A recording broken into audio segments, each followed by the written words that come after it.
on a big fancy car, you could have step up and a walk. Step up in your thinking, step up in your thought, step up in your mind, me say step up in your heart, just step up. All who want step up in a life, come step up. Moving up and trying to survive, boy, step up. And stop wasting your time and step up. Up the ladder you can climb, come step up. All who want step up in a life, just step up. Moving to a higher kind of height, boy, step up. And stop wasting your time and step up. Up, climb up, climb up. Everybody climb up, climb up, climb up. Everybody climb up, climb up, climb up. Everybody climb up, climb up, climb up. Everybody climb up. Always try to better yourself and try to progress. Work and perseverance is the way to success. Always try your best, nothing any less. Stepping up the ladder with the righteousness. Look how you are live, look how your life is full of mess.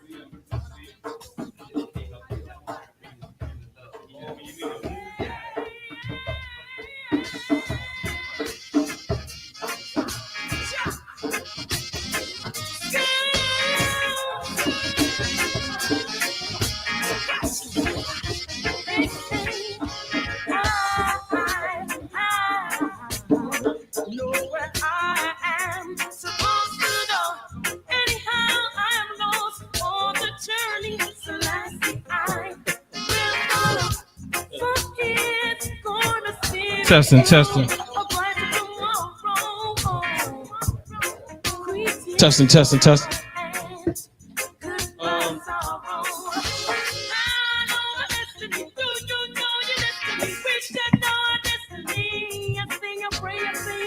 Hi. I'm doing all right.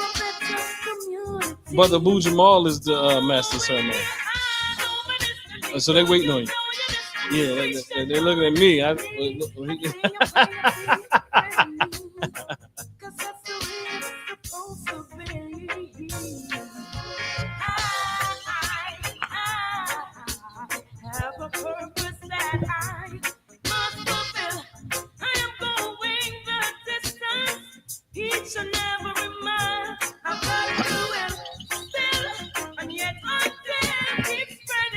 All right.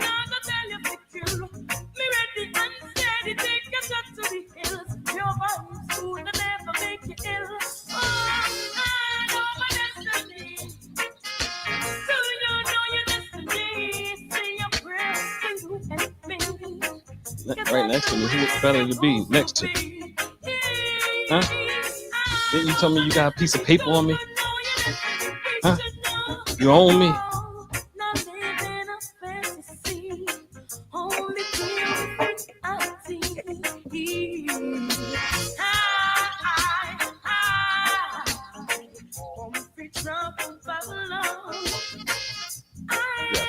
Good afternoon, everyone.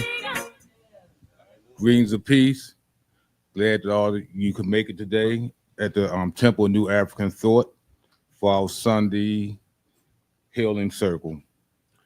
We're going to begin with meditations from Mama and Danu. Yes, sir. No, go ahead. I'm just trying to find something to put on.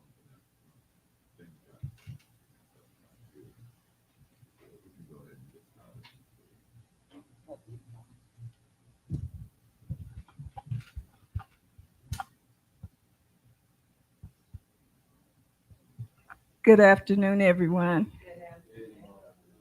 I'm very happy to be back. I've been out for at least a couple months, if not more, and it's good to see everybody again. I am feeling better, and I had dedicated this summer to healing, and so I would like to have you all begin with a meditation that I have found to be good for me because it's a meditation of gratefulness. And I think that that's something that we have to remember is the importance of being grateful. So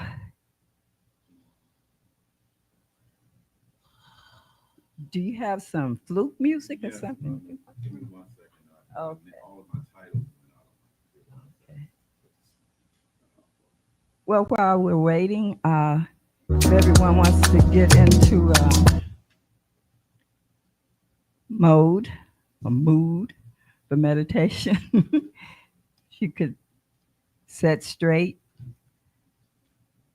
but comfortable. Your feet grounded on the floor, hands in your lap or on your knees. Close your eyes if you're comfortable doing that. And blow out a strong release of negative thoughts and energy, if anything like that happens to be invading your body right now. So we can begin with an inhalation, and we'll hold the inhalation and then we'll exhale it. So please inhale, 2, 3, 4. Hold the breath, 2, 3, 4. And exhale, 2, 3, 4. Inhale again, 2, 3, 4. Hold the breath, 2, 3, 4.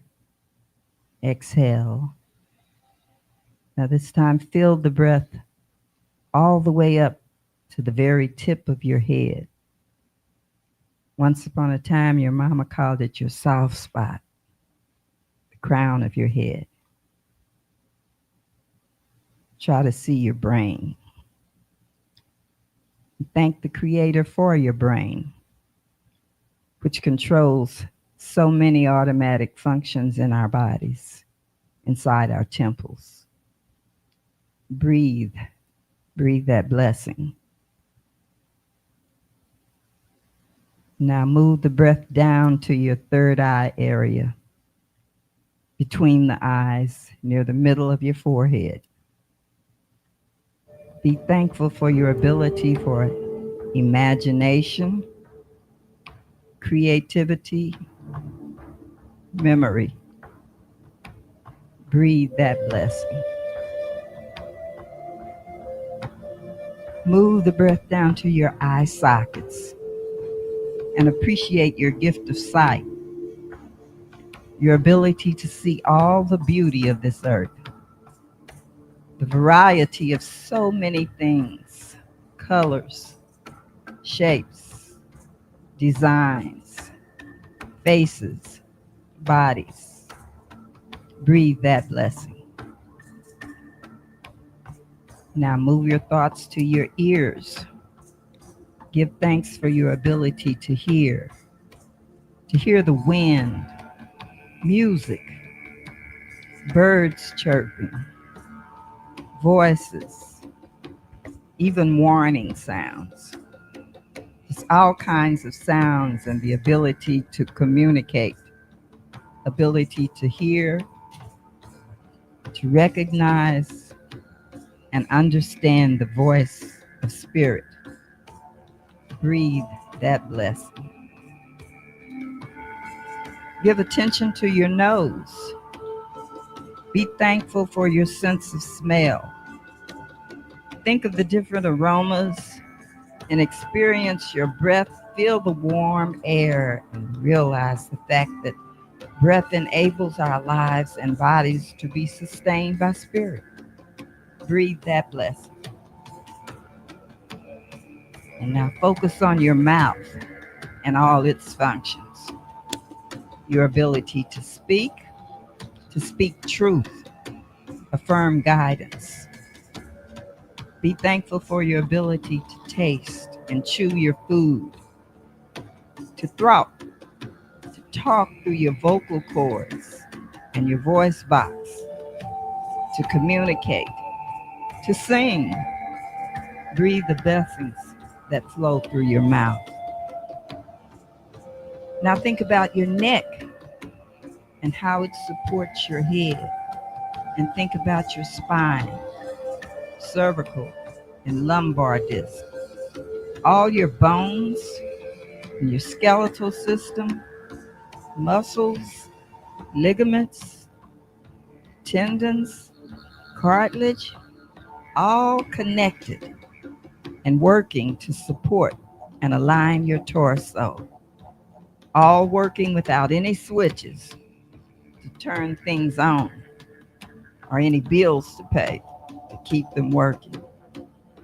Just blessings. Breathe the blessings.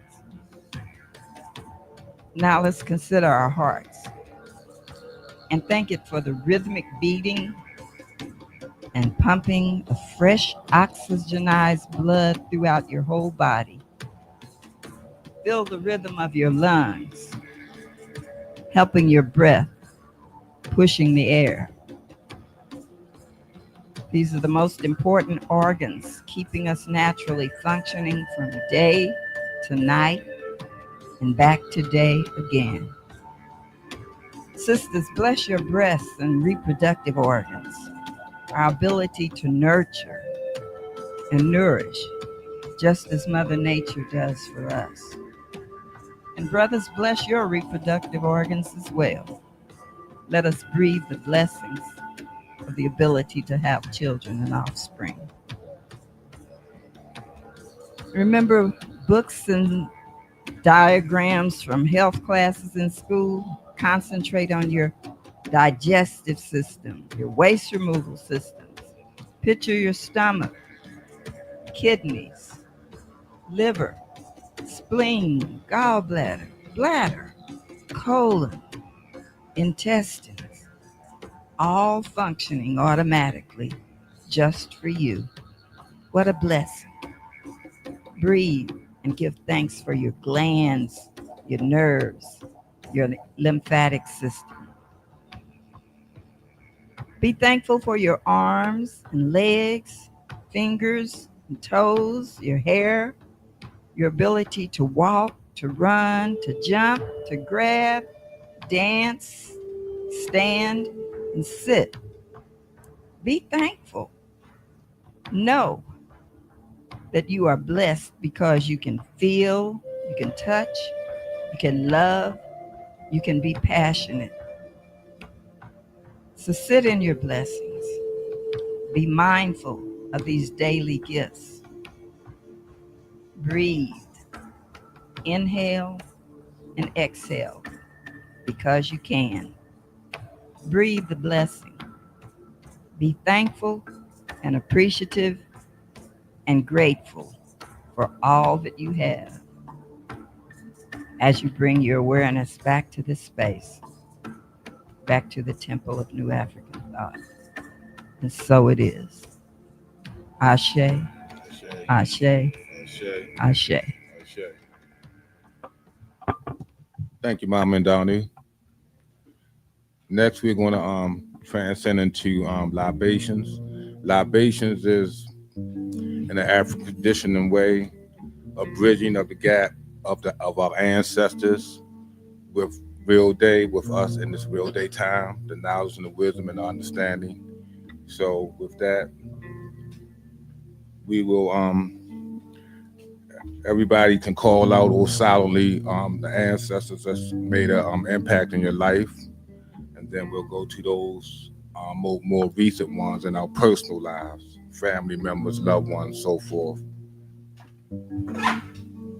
They all deserve reverence.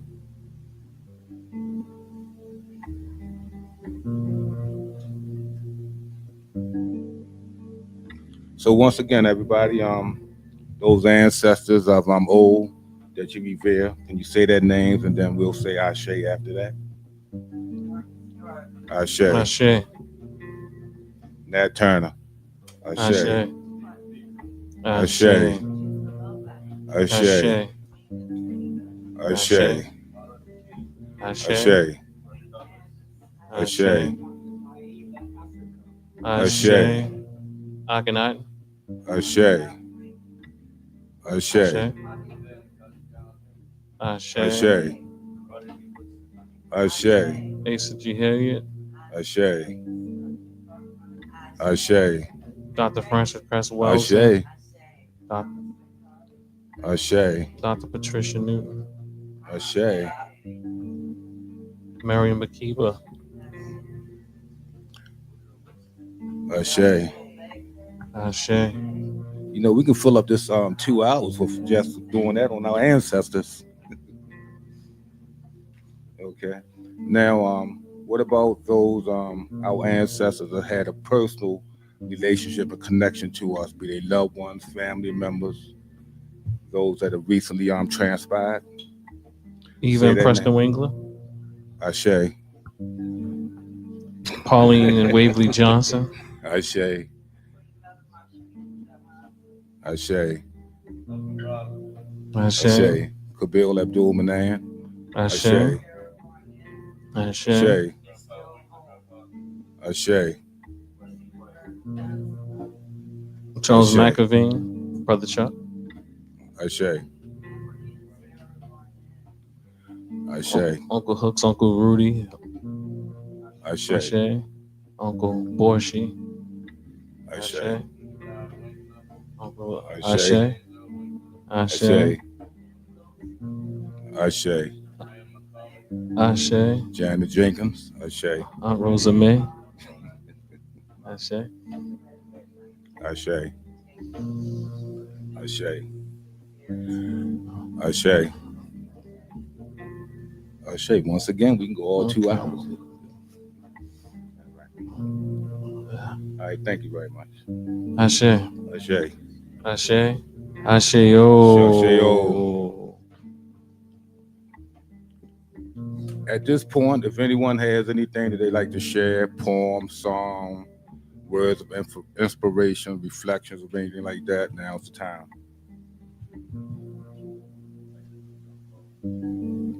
Absolutely, sir.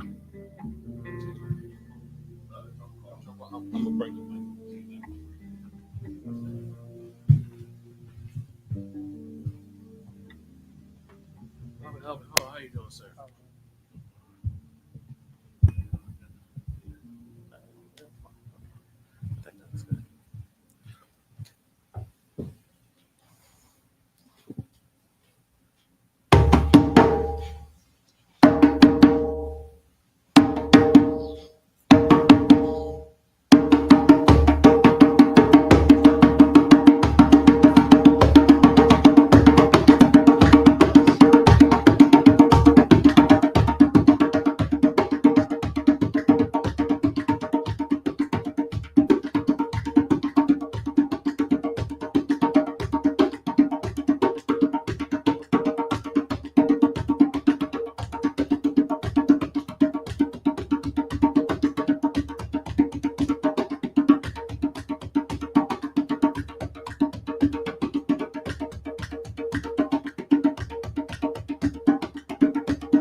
Ashe, Ashe-o.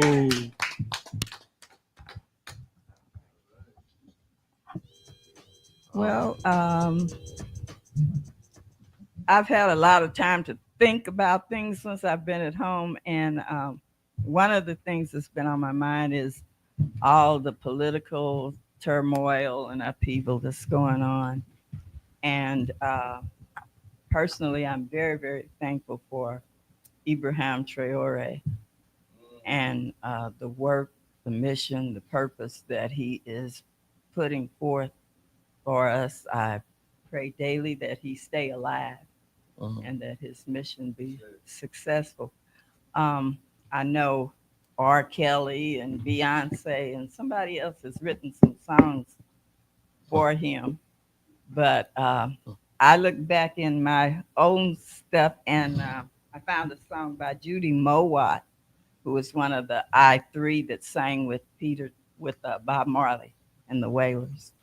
And I would like to cover this song in honor of Ibrahim Traore.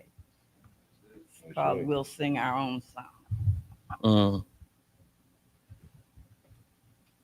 The great flood of tears that we've cried for brothers and sisters who have died over 400 years has washed away all our fears and strengthened our pride. Now we've turned back the tides.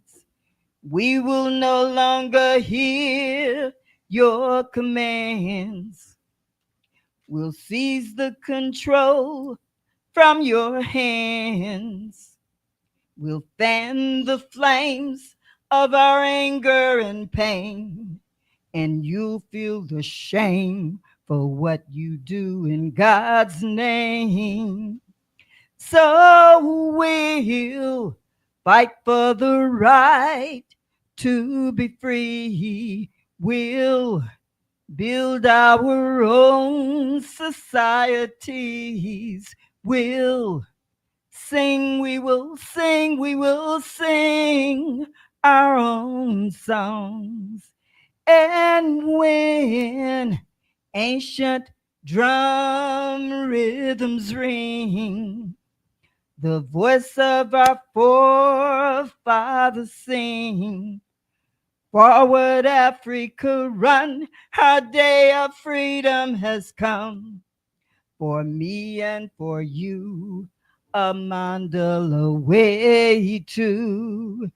Yeah, we'll fight for the right to be free. We'll build our own societies. We'll sing, we will sing, we will sing our own songs. And when ancient drum rhythms ring, the voice of our forefathers sing, forward Africa run, our day of freedom has come. For me and for you, Amanda away to, Amanda away to. Power to us. Ibrahim Traore leading the way. Ashe. Ashe. Does anyone else have anything they'd like to share?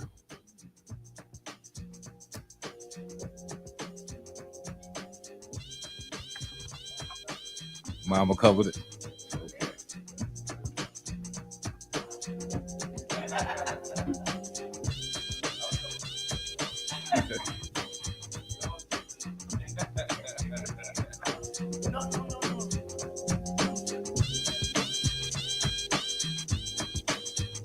Well, since we're waiting for Dr. Dennis to return, I would ask everyone to reflect on what was shared last week in terms of his message and try to connect that with what may be said or what will be said today. That repetitious thought process is very key in understanding and changing the narrative of what goes on here at TNAT in respect to our family and our people. So I just ask everyone to reflect on and try to connect the dots and put the puzzle pieces together. It's coming.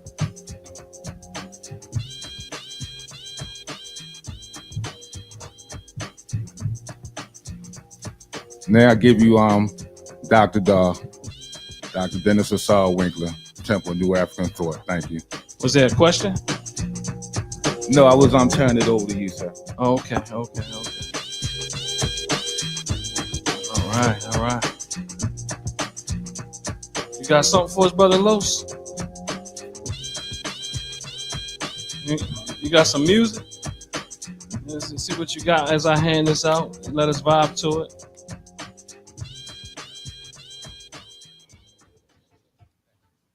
Black and proud. Black and proud. When you claim you're African, you're going to get your mind back. Black and proud. Claim you're African. Black and proud. I'm telling you. When you claim you're African, you're going to get your mind back. Black and proud. Claim you're African. Black and proud. I'm telling you. When you claim you're African, you're going to get your mind back. Black and proud. Claim you're African. Black and proud. I'm telling you. Become a part of it. Embrace it. Become a part of it. Embrace it. Become a part of it. Embrace it. Become a part of it. Embrace it. When you claim you're African, you're going to get your mind back. Black and proud. Claim you're African. Black and proud. I'm telling you. When you claim you're African, you're going to get your mind back. Black and proud. Claim you're African. Black and proud. I'm telling you.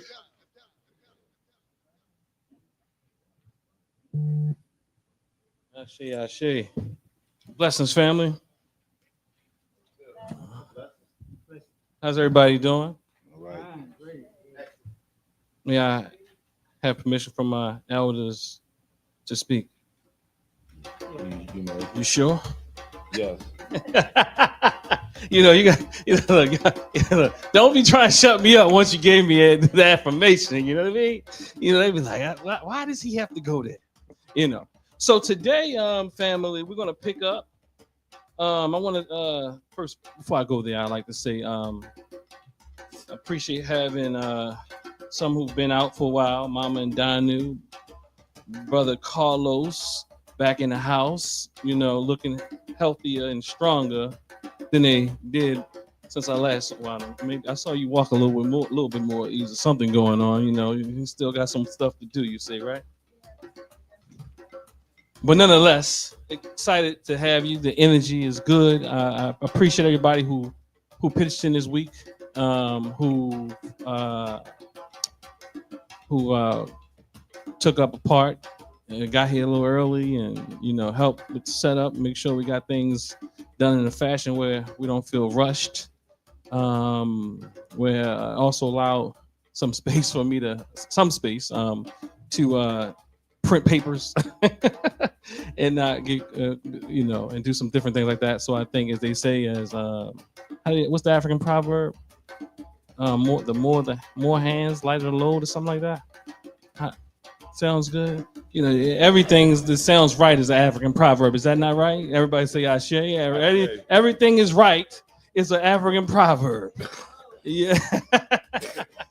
And so this is our second part of our myth series, and again, I want to say that myth is essential, but we have to re-examine if they are working for us.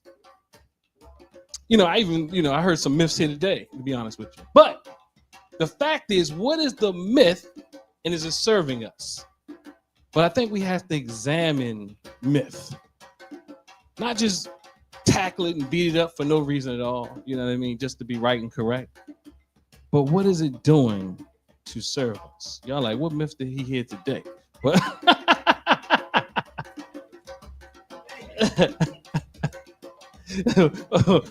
What'd you say, Mama? No. Well, yeah, you said some myths.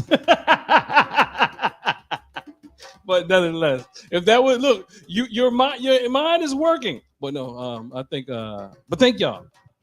So we're gonna get into this. I gave you all a handout. If we can take that down just a little bit, Brother Los, I just want to make sure some people are saying that. But it's kind of like a blend between where we can still hear it and they can still hear it. So maybe a little ambient type of sound, like the a little African something up in there. That's good. So today I have it titled Stages of Faith. And I want to come from various books today that speak about stages of faith. There's, of course, the Western philosopher, psychologist, and many know named James W. Fowler.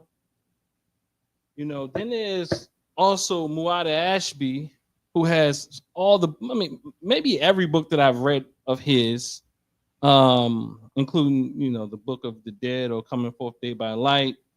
He speaks about levels to faith and myth.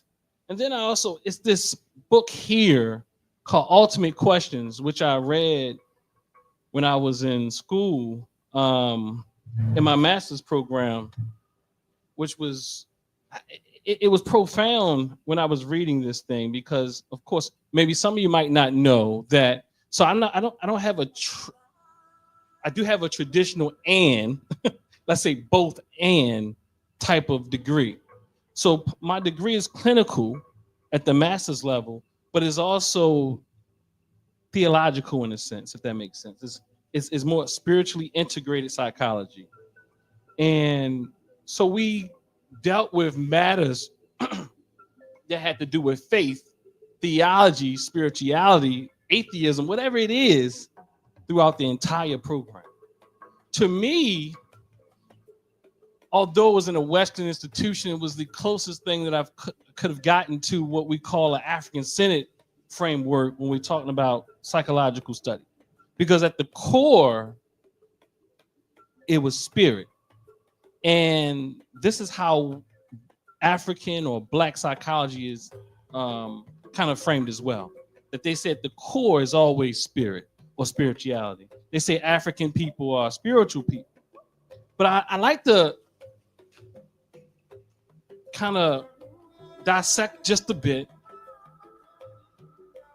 that myth and spirit are not one and the same. Myth is to serve you, to get you to a place. It's a tool, it's a methodology. It doesn't mean it's the thing. And I think we'll explore that today. But one of the things that I wanted to read to get us started is in this book, Ultimate Questions. I'll just read it, what I have on my paper, and you have it before you as well. In his book, The Ultimate Questions, a theological primer, Clyde F. Cruz opens with a profound observation titled The Baffle of Being. How many people heard this before? The baffle of being. Now, I've said this before, so the next time I say it again, I'm saying it's been years, but it's called the baffle of being. What do you think that could, what do you take that to mean to anybody? Confusion of the individual internally. Okay, thank you. I saw your eyes, Mama. I don't know. It looked like you was about to say something. Well, I was just thinking of even like the meditation. There's so many things that go on in our minds, and we wonder how they go on, how this whole body works. And just to me, it's amazing, to think of, one little thing can mess up this whole thing. And so that's what I think of when you say the baffle of being, because it is baffling. What does baffling mean? Say that again on the through the mic. To confound. And you have a mic right behind you, but go ahead. To confound? Yeah, to confound your mind, or mainly your mind, but I guess you could be baffled in your spirit, your soul too. Not easy to understand. To confound, Baba. Yeah, I think it's a question I asked myself when I was very young. Why am I here? How did I get here? And the one that really got me was, not that one. That's yours. No, mine was. What was hers? What's my purpose? Oh, I see. Right. And if I wasn't here, where would I be? See? And then the other one was like, then I got personal with my family. So I wouldn't even know my father and stuff and mother and children, And that was it was too much. But that's to me. Yeah, baffling, right? Yeah. So to be baffled means to be confused, perplexed, and unable to fully understand. Excuse me. When I hear the baffle of being, I think about what it means to be. Like, are you becoming? Is it a verb? Is it a noun? Are you who you are when you're not doing anything versus are you who you are when you're doing something? Do you have to reach a level of success in order to be something, or are you already that already and everything else is just an add-on? Like it's like, I guess that's the baffling part. Like not knowing or not fully knowing when you're truly being. At least for me, that's my interpretation. Not truly knowing when you're truly being. Not truly knowing when. I'm going to get my thoughts together. Now you made me think deeper about it. Have you arrived when you got in there, or are you already where you are? Like, when are you? Where are you? How are you? Like, being is a state of your current situation. Always. I mean, from the time you were born, you technically are a successful being, right? But like, just really processing, like, what is it that's what are you meant to do while you're here? So some of those, as his book is kind of titled, some of those ultimate questions. Yeah. I've never read that. So some people will call those existential questions. So I have here, I'm going to read it again. In his book, Ultimate Questions, the theological primer, Clyde F. Cruz opens with a profound observation titled The Baffle of Being. He reflects on the universal, mysterious experience of being human, how our lives are questions, how we often evade the deeper inquiries of life through success, busyness, or the fear of solitude. And he goes on, and it's a quote, but it's an African proverb that I made so small I can't see. The African proverb says, "The child who asks questions does not become a fool." Again, the child that asks questions do not become a fool. But many of us avoid asking questions. In fact, some of us have been frightened or fed fear to not ask certain questions. In the book, again, from Clyde, what's his name? Clyde Cruz. He says he says, this is not from him, but the funniest of mortals and the kindest, from poet W.H. Auden writes, are those who are most aware of the baffle of being. What does that say? What does that mean to you? How's that land? When you understand the baffle of being, then things are simplified, and you understand from a certain perspective where that baffleness comes from. Okay, I'm gonna come back to you and try to take that in, but come back and I'm gonna ask you to break that down for me. Okay.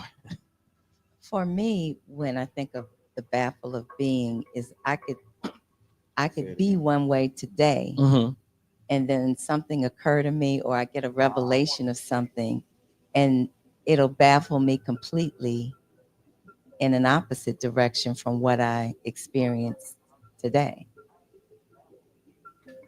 Yeah.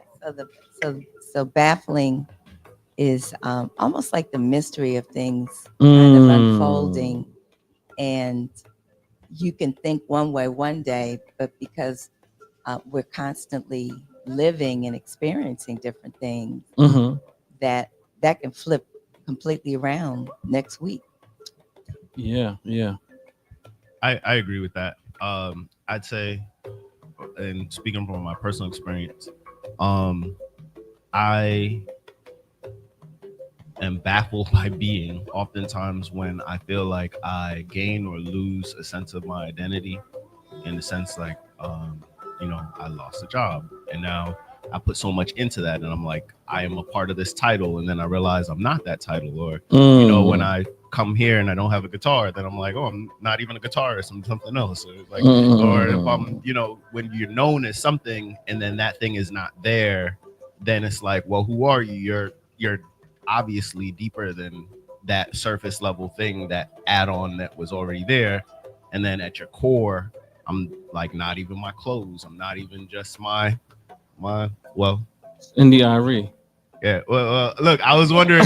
I wanted to make sure I looked over at you. I was gonna say I'm not even just my skin color, and I wanted you to go. I wanted to see what your face was gonna look like. Oh no, I would agree with you. I mean, but yeah, so speaking, like all the things that I identify as my identity, you need a mic, brother, of who I am. Okay. At some point of being, that isn't your full identity, and you have to kind of look deeper to like what's under that surface. So okay, gotcha. Brother Los, and then Mama, somebody else. Check. Oh, just looking at the quote that you just did from the poet: "The funniest of mortals and the kindest are those who are most aware of the baffle of being." What I gather from that is those who understand that you don't understand able to exist in a world that's not manipulative. You know what I mean? Like they can actually exist and understand that the world is manipulating, people are manipulating, but you can exist in that area of non-manipulation because you understand that you really don't quite understand. Yeah. That was pretty much pretty close to what I was thinking too. The part of the funniest of mortals and the kindest, I took it back to the child who asks questions does not become a fool. And so I think that the funniest of mortals and the kindest are the people who are not afraid to ask questions. Those who are not worried about, will somebody think I don't know if I ask a question? I'm going to do it, and I can, I can say it freely, so I can be funny, or I can say it in such a way that I can be kind. Yeah, this really stood out to me because these are thoughts I had before I read it. You know how you read something and say, "Whoa!" Like I don't know anything else in this book, y'all. I don't remember anything else in this book, but I always remember to go back to the beginning of this book to kind of pull this particular excerpt out of it. And again, the funniest of mortals, he says, and the kindest are those who are most aware of the baffle of being.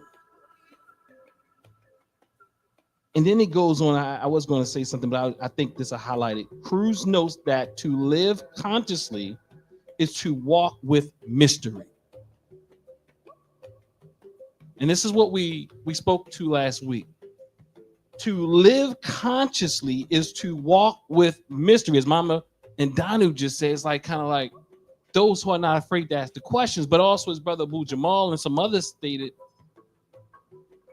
knowing that you don't know everything, and knowing as there's a proverb that I will speak to a little later, that none of us will never know everything, but many times our myths have us thinking that we know more than we truly know, and it creates a certain level of arrogance because we believe that we know the impossible. Baba.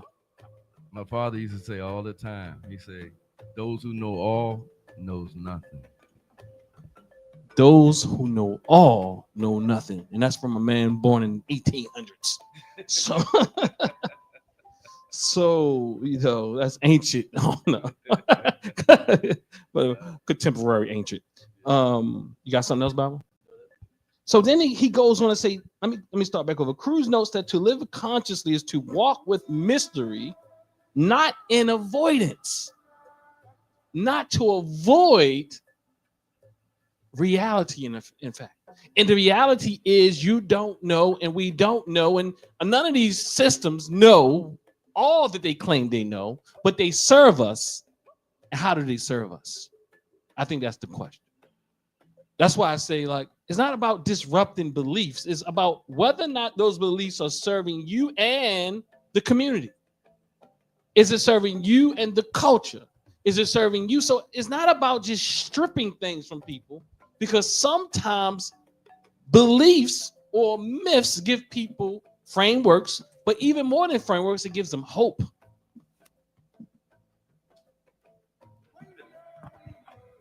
Like, say, for instance, the movie Man Friday, Peter O'Toole and Richard Roundtree. Mm-hmm.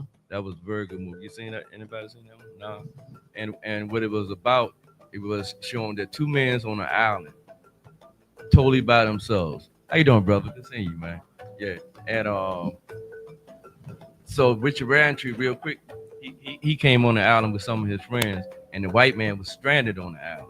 So he came down and shot everybody besides Richard Roundtree. So now those two is on the island, and he's already trying to convert him over to Christianity. Mm. You understand what I'm saying? Mm-hmm. That whole thing was about that. It was so beautiful, and Richard Roundtree sat back like he couldn't understand what he was saying, but he understood English. But he was just taking them in. Yeah, he was smart. You see what I'm saying? And he was so logical with everything. Because he asked them to shut up, because the whole story is beautiful. Check it out, though. He asked him, was that tree God? And Richard Roundtree said, sure, yes. And he went on at everything around. He said, yeah.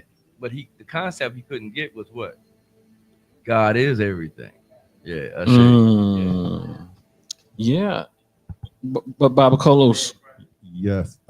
It's funny because I just woke up this morning, and I don't really post a lot on Facebook, but my post this morning was just I just said something simple like you gotta remember that everything is connected. And I think what we just almost like what you said, kind of like what you said earlier, what are these beliefs giving you? And what they're giving you is what internally what you want. Like it is not, it doesn't have to be the truth. It doesn't have to, but it's deep inside like what you want. And that those beliefs give you that. And then just a quick example is you can go, like I said, my wife, I was telling Baba, saw this earlier about my wife being in the Catholic Church. So I go to the church as well. And when you read the creed, the Nicene Creed in the Catholic Church, it's basically telling you that this is a mystery, but believe in the mystery. So it's not even telling you that this is something that you can concretely put your hand on. Believe in the mystery of faith, and that's the tenet that it runs on. Like, so you're gathering from that church, you're going and gathering what what the people are just searching for, to be accepted, to be a lamb, a sheep of God, a follower of God, and everything like that. But they don't really go in there searching for. Now, I'm just using this example, like for some true meaning, because they're already set up with just saying you just have to believe. And it's a little weird to me. I feel a little funny when I'm in there and I hear that, because we're all inquisitive people as humans. We're inquisitive beings. We want to know. We want to know. You know what I'm saying? We want to know. But again, we got to understand that we will never know everything. So I don't know if that. Absolutely. And we'll talk about that today. And I appreciate that, Brother Fur. I wanted to make a note on the quote. To live consciously is to walk in mystery, not in avoidance, but in reflection.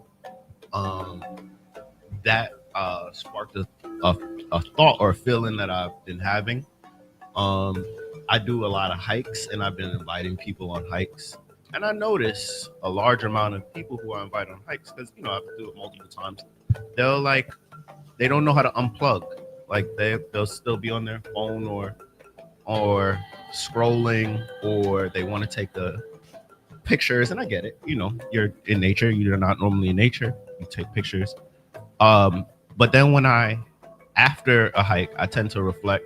I'll be like, man, you remember that hill, or you remember that tree that looked like it was a hand doing this, or did you remember that bird that flew by, or what that river was like?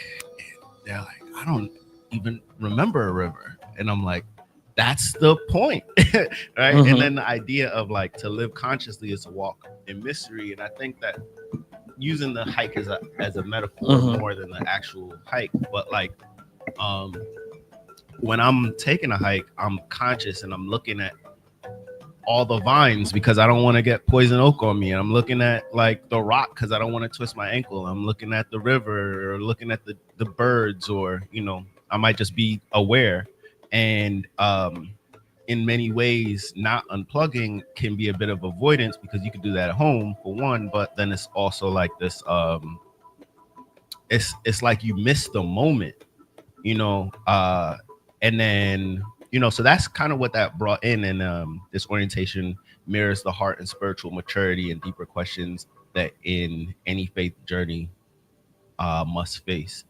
And I just imagine like a hike is a very tangible thing, but how many times we do that in other aspects of our life, and it's not as tangible. You don't even realize that you're like missing the current moment, or being aware, or asking questions, or observing, to just kind of go through the motions. And you know, so that's what came up when I was reading that. Yeah, I appreciate that. And I appreciate you also taking over my next note that I didn't get to yet, but but I'll do it again. But one thing I do want, I appreciate you highlighting. I like to give credence to Bob Albert Hall from DC, traveled up here to see us today. Blessings, Bob, for coming on up here. You know, some be saying they can't come from around the corner, Bob, but he always up in Baltimore. You know, he be on that train back and forth. Like I don't know how many cities he traverses, but I know Baltimore and DC is like one for him. He knows it all. So, mystery. Yeah, yes, you knows it all. but yes, exactly. So, and Brother Fur, one of the things that you I think you highlight that I think is essential is this idea of being consciously aware, or consciously in alignment, or what people call mindful, you know, because we are, and they talk about this baffling of being, is that, I will just read it here. He says, he reflects on the universal mysterious experience of being human, how our lives are questions, how we often evade the deeper inquiries of life through success, busyness, or fear of solitude. So many times we live our lives not present. We're hiding, we're running, we're evading. We're not living in the moment. We're kind of like, we're trying to, it's so many people that you talk to, they really can't sit still and really be with themselves. And there's nothing wrong with that holistically. It's just, I think we need to stop making excuses on why I can't sit still for 2 minutes. I mean, I get it. Even I'm just going to be honest with you. Like even children at this point, I think that we all wired different, but I think disciplining ourselves is essential. And I remember when I was younger, and my teachers told me this. Now I would have to reference my teachers. I don't know which one, but they told us about how the Native Americans had trained their children to be quiet when people were attacking the village, to kind of stay out of the way, to protect themselves. And then when you go in our schools, we say children can't sit down for 2 minutes. Well, children get to get up and walk out. To me, I get it, because some of us have a lot of energy. We can't sit still. So what happens is we want to say, well, I know how they feel. You know, I think instead of overcorrecting, yeah, maybe there should be some room for movement and play and all these things, but there should be some level of discipline required that a person can sit for some significant period of time, especially if he's angry or she's angry or she's frustrated or what have you, because we need to build up our emotional ability, capacity, all of those. We need to build up even a term I write in my book called, people talk about emotional maturity, but I've added a new term called intellectual maturity, because we overcorrect. And I'm gonna tie this back in. We overcorrect when we see that children has been, or we have felt like we weren't able to move, or we felt like the system has disserved us. We go to the opposite. We go all the way to the extreme versus saying, you know what, it's a both and. I do need to learn how to sit down and be quiet, and I need to move. You know what I mean? I need to learn to do both, and society can take everything into consideration. So why am I saying this? I'm saying this because, as we know, many of us can't put the phone down. First and foremost, we can't slow this down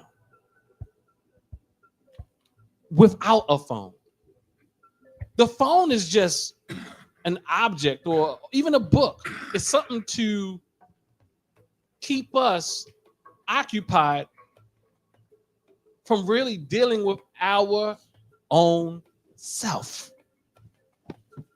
It doesn't matter what it is. If it's a book, a newspaper, a YouTube station, even running and walking sometimes. Anything can keep us busy.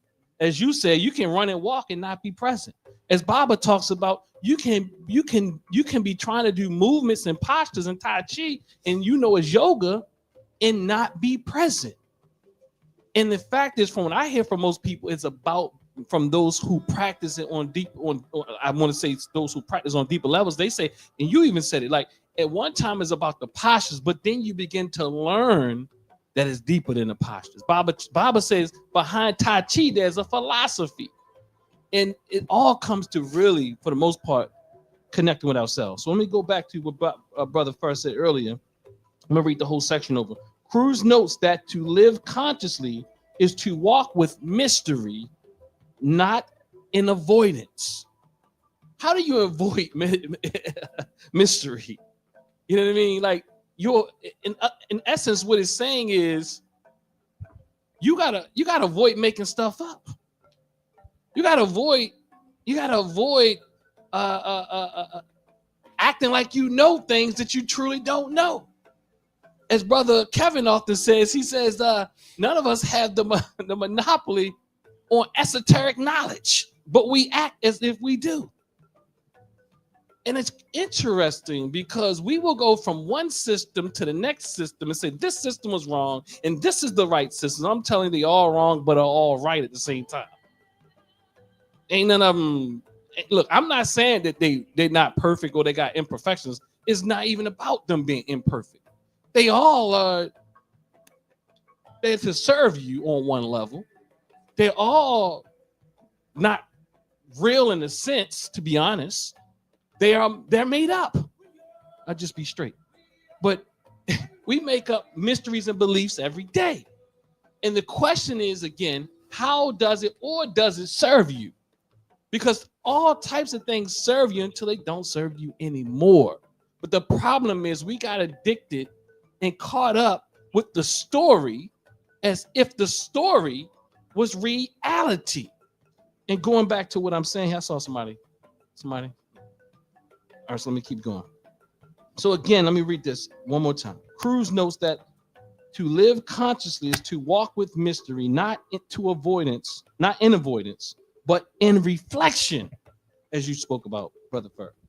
This orientation mirrors the heart of spiritual maturity. What I say, that's what I say. I say, to me, to be spiritually mature is to be comfortable with what you don't know, to be comfortable with the unknown, rather than acting and convincing. I know you convince yourself that you know more than you think you know.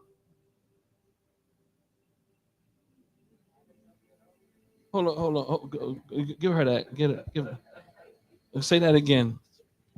And tell us more about. Not as I get older. What does that mean? Because each and every day I figure out, oh, I don't know that.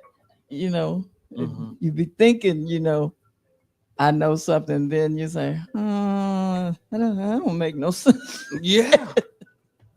And then it goes back to, thank you, Mama. She's saying with age, she realized that she's deluded herself for years. I'm sorry.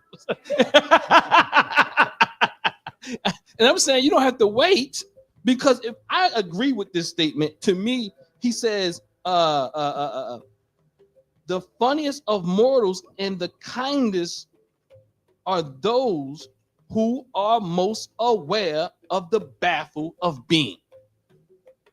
Going back down again, say it one more time. I'll finish this time, y'all. Cruz notes that to live consciously is to walk with mystery, not in avoidance, but in reflection. This orientation mirrors the heart of spiritual maturity. This is me. And the deeper questions that any faith journey must face. Ashby, let's go into that system. We're going to go through the 3 systems today that I put down here. But Muhammad Ashby, how many people know Dr. Muhammad Ashby, or heard of him, or read some of his books or anything like that? My father put me on with Dr. Muhammad Ashby years ago.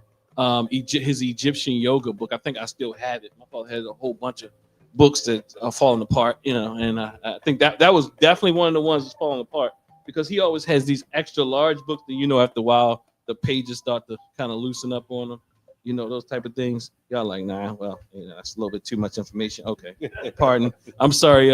Look, y'all don't know. Go ahead, brother. For nothing. Used books get wear and tear. Say it again. Used books get wear and tear. Especially these. Oh, these type right here. Some reason. Yeah. So Ashby teaches that spiritual development follows a sacred initiatic path through 3 stages. The first stage, he calls it myth. I'm sorry for the writing being small, you all. The second stage is ritual. And the third stage is mystical philosophy. So the myth stage, he says that the description of the myth stage is the aspirant receives the story, beliefs, and outer teachings. Gods are seen as external beings. Then he also says in this stage, the spiritual focus is belief, learning, symbolic, and understanding. Then he goes to a next stage. See, that's the first stage. When we look at the stages of faith, that is believing, that is seeing God as something external. This is what he says. But he also says the spiritual focus is belief. As Brother Carlos said, I have to believe. You have to believe in the mystery. You have to believe in all your heart. You lean not to your own understanding. And that becomes a very interesting thing when I hear everybody's interpretation of the same book as if you have some special information, like Brother Kevin said, some special esoterical knowledge, like you have a monopoly on the same book. And so many people are walking around acting like they can read better than the next. Because you understand, you're reading with a worldly mind. And I'm reading with a spiritual mind. I mean, like the arrogance that we have when we believe things at this level, I think is a very dangerous level, to be honest. But I think it's necessary, perhaps, but it's a very dangerous level. I'm not even sure. You know, Bob, you got something? Oh, okay, look like you. Well, go ahead. That's what I was thinking about, because when I went on my journey of looking for God, right, and I was like, who has him? Everybody said he got him. For real, that's true, you know. So I went looking everywhere that I could possibly go. And what I mean, that I went to Tibet. You understand? I went to China. I went everywhere with the belief system. And to my own conclusion, If I got enough of all of that, I said, well, okay, I got it. To myself, I say, because God is everywhere that they believe to be there. So your belief system is what you believe in, is what you believe in. And it's all man-made. All man-made. So, I'm man too. And when I think about that, Bob, thank you for that. When I go back to what Clive Cruz says up in the first section, when he says, I'll read it again. He reflects on the universal, mysterious experience of being human, how our lives are questions, how we often evade the deeper inquiries of life through, I'm going to skip over success and say through busyness. And some of us are so busy going through every tabernacle, every edifice, every spiritual house and system, and thinking we're going to find something that we didn't get in the other. And I promise you will. A different ritual that's going to get you to the same place, or maybe that one resonates with you more. Who knows? But the reality is the ritual, well, let's go into it. Ritual is the next phase that Muada Ashby speaks about. The seeker begins applying the teachings through action and devotion, ethics, and ceremony. That is ritual. And people often come to me and say, see, I didn't feel this. We have to be spiritual. And I say, so what are you calling spiritual? Well, see, because people think spiritual is something that you do, not something that you are. People think being spiritual is an action, not something that you are. Someone told me you're not spiritual. I said, well, I think you are confusing religious ritual with what you think spirituality is. Go ahead, brother Lewis. And I think, like, just piggybacking on what you said, also people think that's something that you could get, like you can just obtain spirituality, like it can just come in and just touch your life or whatever. When in all actuality, if you are a believer, like people claim to be, then you believe, then the spirit is everywhere. The spirit is within you. The spirit is boundless. Spirit itself is boundless. So people think like I said, you can obtain the spirit, or you became spiritual, or you know what I'm saying? You understand what I'm saying? Yeah. Like they feel like they can say you're not spiritual, but one day you can be. And that's not it. The power of the essence of spirit is everywhere. And if you look up spirit, I think it only means breath. You see what I'm saying? So the breath of life, because when you ain't breathing, no spirit. Mm-hmm. Well, then you're gonna get debated with that one, but you dropped the mic though. But so from what I'm hearing, and I could be wrong, but I tend to find the opposite of what you're saying, and not to be opposing. No, that's good. We love it. We need that. I think, at least in my social group, of my peer group, or people I speak with, they oftentimes religion is forced upon them, and sometimes not. They may feel like a spiritual connection to that religion. Sometimes they don't. Sometimes it's just doing the ritual, mm-hmm. and they don't really like connect with the church. Maybe they do. I'm not really sure. Mm-hmm. I've run into a lot of people who break away from religious structure and the religious rituals, and then they say, I'm not religious, I'm spiritual. And at least what I'm pulling from that when I run it or encounter people who say those things is that they put to the side mm-hmm. organized religion, and now they feel like there's a sense of like there is God, but I don't know what it is, but I practice in my own way, but it isn't structured like religion has taught me to be. Yeah. So what are you disagreeing with though? I don't see it. That's why I said I don't know if I'm disagreeing or not. That's kind of how I interpret the spirituality versus the ritual of religion. But you said one thing. You said they still created their own practices. Yeah, and sometimes I think people just say that. I don't know if they still be what they were. They They just, just whatever don't. they doing. And Like then that's they why like, they oh, get I'm called spiritual, out. I'm not religious, but they're not They- really doing. They have become spiritual because they don't want to be under the orthodoxy. Yeah, but and what I'm hearing from you, and I'm asking. This isn't me telling. This is me asking.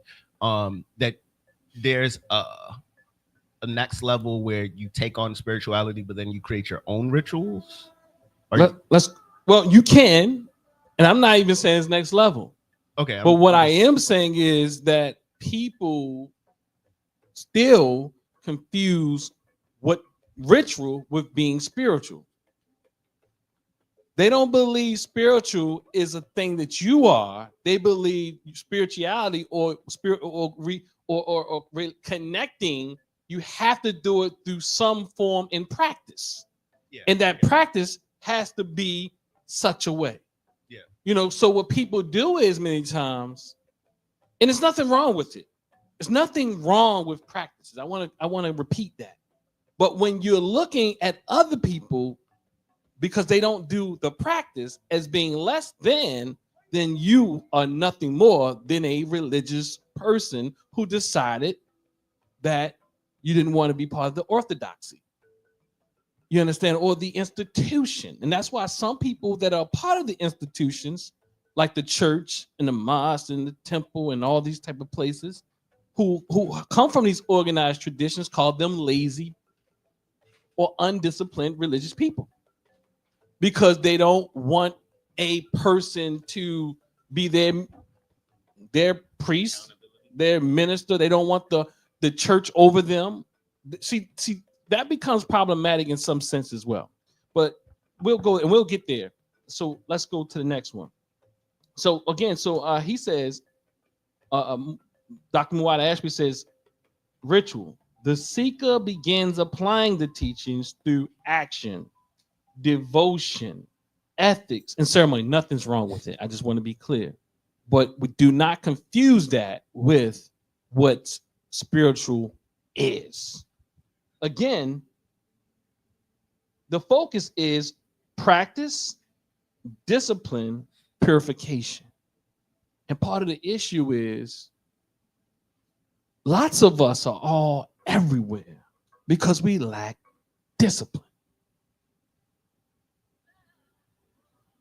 We do everything. I mean, there's nothing wrong with it per se, but some of us don't want to be a part of any system because we don't want to give what it takes to matriculate through these processes.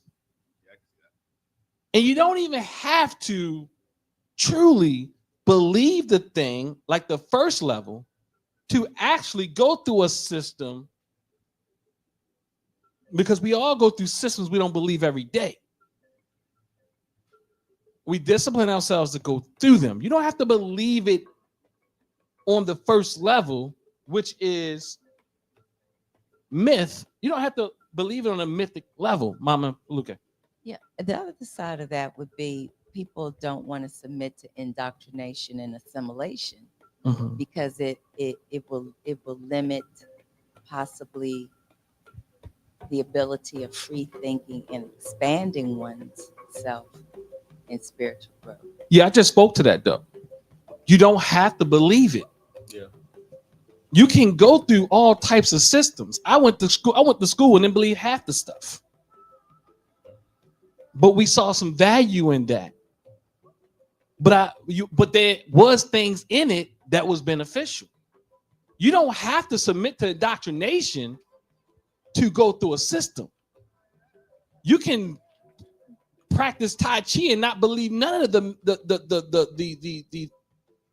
theory. You could practice. Go ahead, Bob.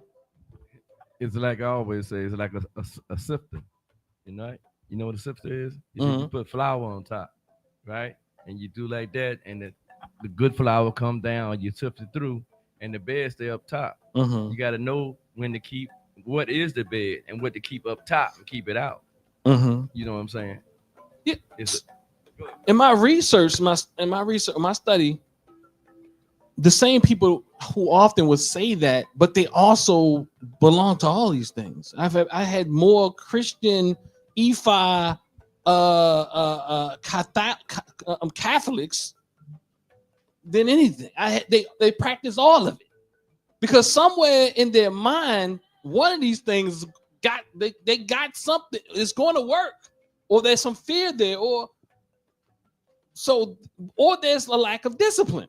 Baba. Yes, I agree with along those lines. I believe also that with religion, people are seeking some kind of structure. Like I think some people may want to go on a spiritual journey, but it's so open.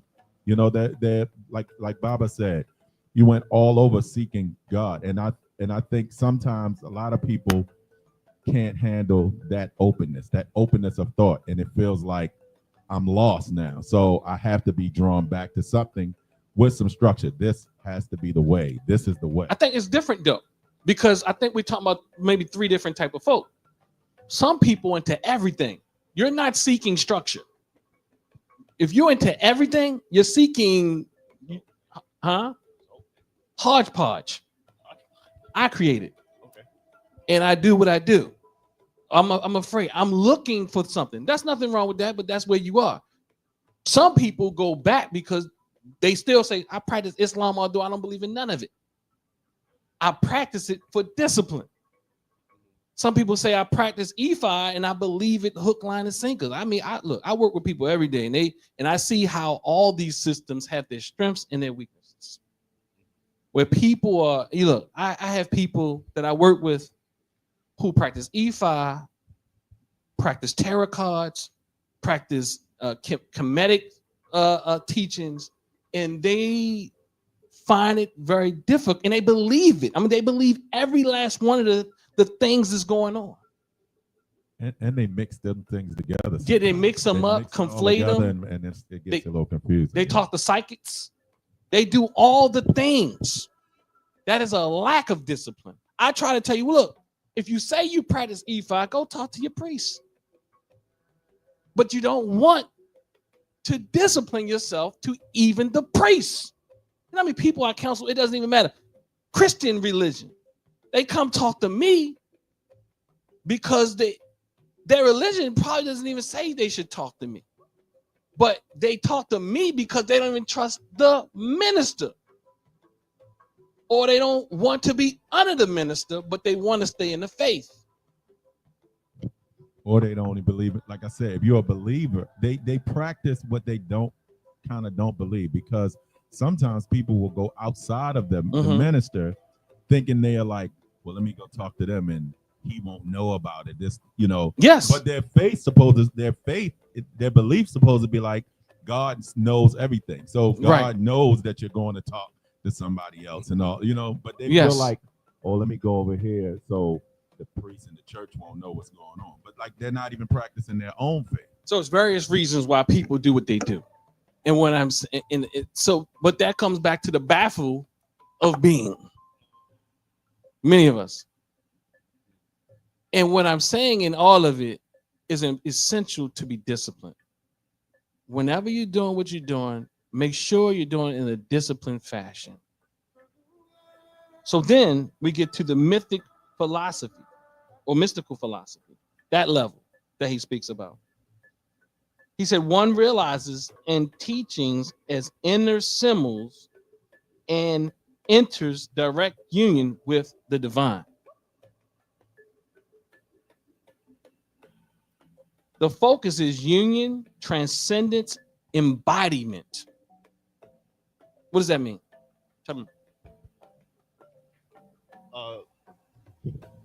Using Christianity as a base, just because any base, I guess, could work, but that's the one that comes to mind. But like, what would Jesus do mentality, like being opposed to just practicing the teachings as if it's something outside of you, really like embodying the personal principles as well as empathy, as well as the caring and the virtues, and living that life, opposed to just studying it as some external part of you.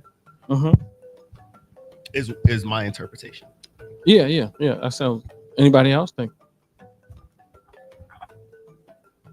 I think that oftentimes we can't get to union and transcendence and embodiment because we're responding out of fear. And so I'm going to do this to preserve myself from that, or I'm going to and putting the limitations on ourselves by what an institution says you can or can't do this way or that way, and not either or both, as you say. Absolutely. Now, one of the questions I always had, they used to say you was born in sin, and that's Christianity, right? And I couldn't figure it out. You know, everybody say, well, how can a beautiful little baby be born into sin? But then when I was reading mythology, it came to me. I'm like, so that's could be a reason. It was my reason because sin is the moon in some structures. You know what I'm saying? Some belief system. So the moon is called sin, and the month is what? Named after the moon, in a sense. So if you're born in any day of the month, you're born in sin. You see what I'm saying? So sometimes mythology can bring some of this stuff that we listen to into a light, kind of, sort of. So you're saying that it's changed so many times over the years, right here. It's changed so many times over the years, and then interpretations of it, and then adoption of it. Like some things are missed, and the translation isn't always brought over. Some things came over with it, like Dr. Martin Luther King say, the mystic religions. He talk about the mystic religions that flowed over into everything. You know what I'm saying? Or borrowed, some people say, from other things, and some things just stuck, even if it's not. Like, did you say borrowed? Yeah, some people want to say stolen, okay, or that rolled over into another religion. You see what I'm saying? Like, say for instance, I was joking with y'all on the thing the other day. It was raining and it was daytime and the sun was shining. So what we say, the devil beating his wife. You see what I'm saying? You got something? Brother Lewis. Yeah. I like Baba said, a lot of these things are mysteries that are ancient, and ancient civilizations tried their best to understand these things. So they gave meaning to things that may not have particularly been true, but the way they understood it. So they understood the floods and how the moon acted and how, animals did this and all of this stuff like that. And it did carry over. And then when it got into structured religion, it was explained basically as just metaphors of life. Like, these things are just made up. They're the things that happen and people explain the way they explain it. And these organized religions just use those exact things as metaphors of life. But some people don't get that, and they take it as literal. So they'll read, just go to the Bible. It said that, this happened. And you don't realize it's a metaphor that was passed on centuries before a Bible was even thought of, brought into this same belief system, but they're using it to say, okay, this is the only way we know to explain this. So, like, say for instance, I know everybody know this one too, real quick, is that don't wash clothes on New Year's, right? Get all your clothes clean. You see what I'm saying? I was like, Mono, you say that all the time. And then I was reading about if you wash clothes and you have clothes on the line, if Odin is coming through with his men, he would get hung on the line and he would curse the whole village. So you go back to Odin with that. You see what I'm saying? So let me look at this really quickly. What I'm hearing. So I'm hearing that some reasons why we look at these things is due to fear. And I wanted us to look at this thing as a level thing. So I want us to look at it in levels, as Dr. Ashby puts down: myth, ritual, and mystical philosophy. We will never get to the mystical philosophy in a true sense if we're stuck at myth. If we're stuck at we have to believe things. We have to believe these things. And I'm saying whether or not yours is from a institution or something you made up, we get stuck at the myth. And everybody's myth is different. The reality is when like some and people, as my father said, I forgot, he has a story. He says, I can't say it, but maybe he'll jump in. And he speaks about everybody's laughing at everybody else's stuff. Just think about it. It's like me laughing and say you believe in Santa Claus, and I say you believe in the Tooth Fairy. So it's like we both believe in something that's just not real. And the fact that we're looking for something, the reality is many of us are looking for what we believe is truth. That's why many of us are going from here to there to there to there. We're looking for truth. You ain't gonna find it in none of those places. I'm sorry to laugh. So earlier today, okay. My daughter's birthday is in a couple of weeks, or maybe next week. Honestly, late next week. But she is snooping around for presents, right? So she goes into her mom's closet and finds 2 teeth, 2 baby teeth, right? And put 2 and 2 together and was like, I think mommy's a tooth fairy. Right? So I had to, so her mom gave me a look and like talk to her, right? I'm like, just because you now understand this doesn't mean you should ruin it for your sister. Let her enjoy what you had the ability to enjoy while you had the chance to enjoy it. Because even most recently, she lost a tooth a week ago, and that's where one of the teeth came from. And my other daughter lost a tooth a week ago.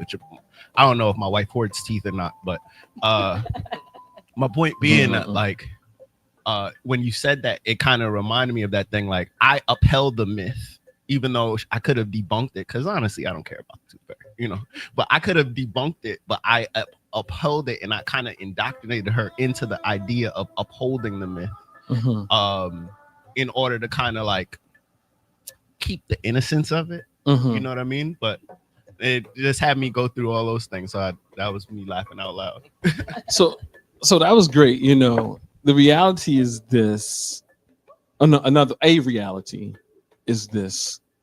My father took away Tooth Fairy early from me, and Santa Claus too. And in my mind, I wanted to create it, although he told me that it didn't exist. And I'm saying that many of us do that. Yeah.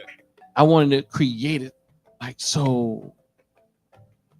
So Santa Claus doesn't exist, but so you're saying like I wanted to create Claus.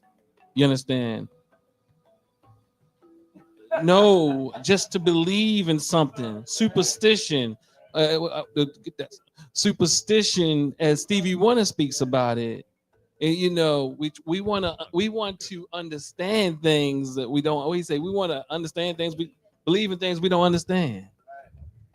And I'm saying that even though I'm sitting in this circle, we know that. I mean, it's happening. Bob Albert. Speaking of Santa Claus, Claus is popular. Really, one of the most shocking and disappointing things I've ever experienced as a child was my mother, told me that there really was a Santa Claus and bring the gifts and everything's come down the chimney. Okay. So I'm like, stayed up late at night, opening the door, looking to see when is he going to come down.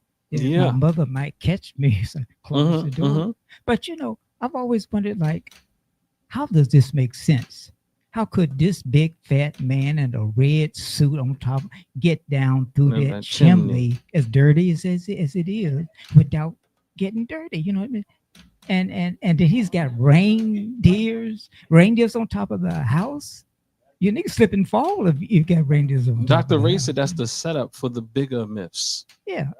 And then she told me that he's coming to town. He really is coming to town. It's a parade downtown. You know what I mean? And so we went downtown, and I followed the parade all the way down to the end of the parade. And he got off this carriage. He took off his beard and hat. Oh boy. And see that blew my mind. I mean, oh my God. So he was And a secret for you know, life.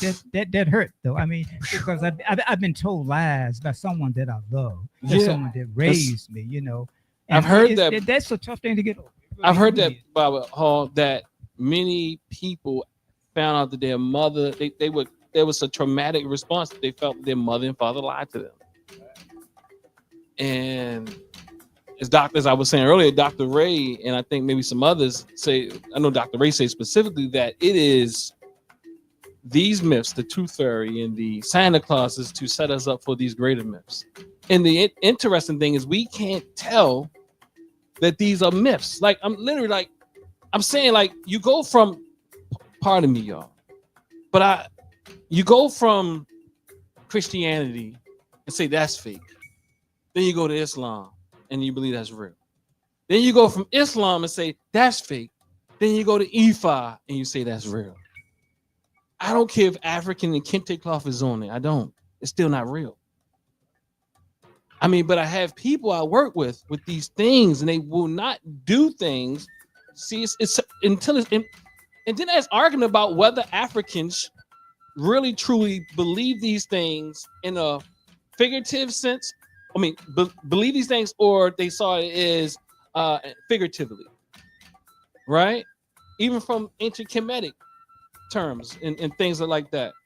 But as Dr. Ashby is saying, he's looking at, look, so you get to the mythical philosophy phase when you understand that the ritual is discipline, when you understand that the myth is not real, but then you can become more in tune with yourself when one realizes from a mythic philosophical perspective, one realizes the gods and the teachings as inner symbols and enters direct union with what we can call divine.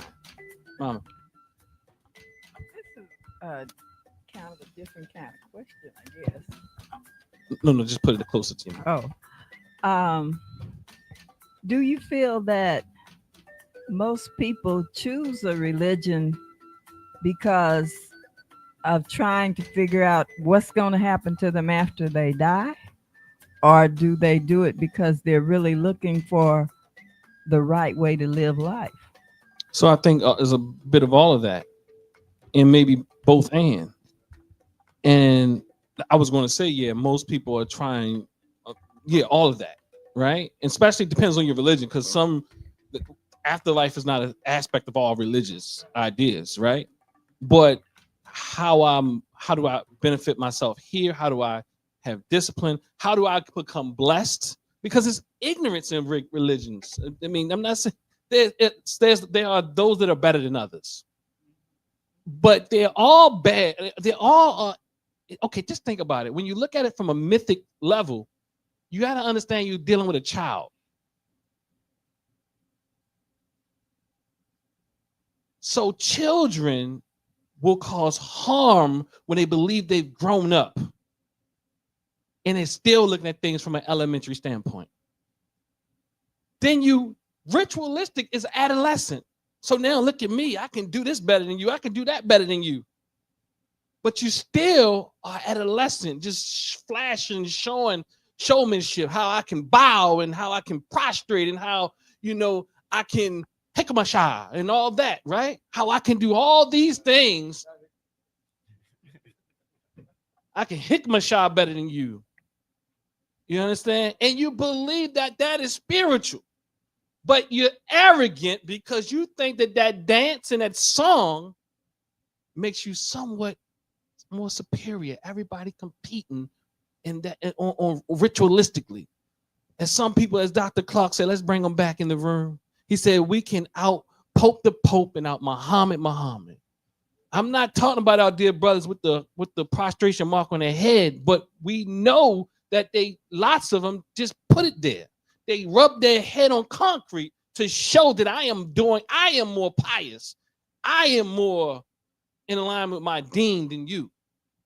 It's a ritual, not a real, that's at the ritual level. versus what he's calling mystical philosophy, when you have connected with the divine of your imagination and connected through discipline and knowing that you are responsible for you and how you think, feel, behave, operate, and relate with others. Because when you are operating as an adolescent, let me out ritualize you, or as a child who believes these things hook, line, and sinker, or one who's an adolescent who still believes these beliefs that you held on since childhood, you believe that somehow you are more superior than others. You believe that your faith is better. You believe that the way that you pray is better. You believe the God that you worship is better. You can say stupid stuff like God bless America and F the rest of the world. You don't have to say F the rest of the world when you say God bless America. That's what it says. And that's what it means. But you believe these things because you believe in a God that sees you, and you can say things. I have favor. What gives you favor? It's just like I'm looking at two things for myself. Like Rudolph the Red-Nosed Reindeer. Like, say, for instance, for real, yeah. All the males in the wintertime loses their horns or the antlers, right? The females are the only ones that have them. So Rudolph is a female. I'm just saying, you know what I'm saying? And the other thing is this. When I was doing practice for martial arts, if you see a person with his corns on these two right here, that means he's training hard. So I used to hit trees, and yeah, and they got all bruised up, and yeah, right. But if somebody knew the art, they said, well, dang, I can see here art. You know what I'm saying? Things that we do. That's what I'm saying. Things that we do. Yeah. Thank you, Bob. But let's go move to this African proverb. It says, when there's no enemy within, the enemies outside cannot hurt you. So get ourselves right. We give too much. We have what they call an external locus of control in our community. We give too many people power over us, including Trump. I want to cuss, but I ain't gonna do it. I want to say F Trump. And whoever else F you Trump. Believe is your God. You don't make God, don't make any of these people your God. And as Dr. Amos Wilson said, they don't have as much power as they have you believing that they have. And go ahead, Brother Pillows. This has been something. Me and my wife talk about this. You kind of hit it on the nose. Like a lot of these people, like Trump and these. I don't want to go into the whole thing, but you know how I always develop it. I always describe them as these Western thinking theologians and philosophers or whatever. Is they don't actually believe in the stuff that they are talking about or that they want you to be. They use that because they know how deep and spiritual and how in belief that we are. So if they believed half of the stuff that they tell us to believe, they wouldn't do the things that they do. Like they can't believe in a fiery pit of hell and then put people through the things that they put people through. Or live their life how they live their life. Absolutely. So when you think of a Trump and these type of people, when they're saying these things, they don't believe in the same spiritual stuff that they preach. These evangelicals don't believe. They don't believe. They don't believe. But guess what? They believe. They think. But they understand that we believe. We're searching. As melanated people, and I'm not talking about the people that's all over the place, but I'm just saying like. The people who are believing this structured religion, they'll accept not having peace and whatever on earth because they'll get it when they die. And all along, the people who are telling you this stuff, they have all the stuff on earth right now.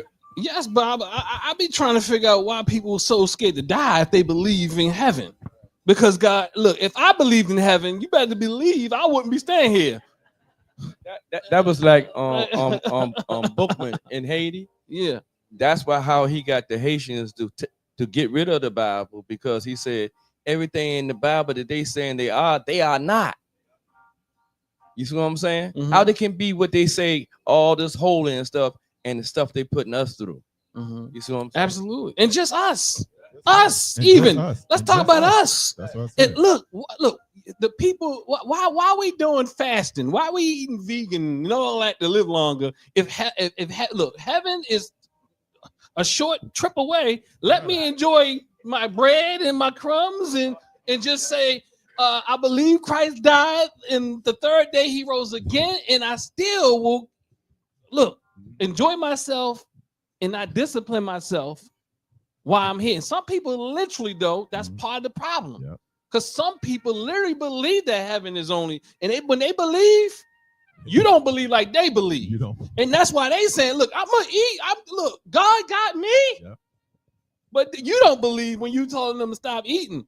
They got cancer. Don't worry. Yeah, God got me. Yeah, God got me. God Now, got I respect that more because that person literally believes it. Now, it's not really all that true, but the people who act like they believe it but don't believe it, why are you trying to lengthen your time period before you get to heaven?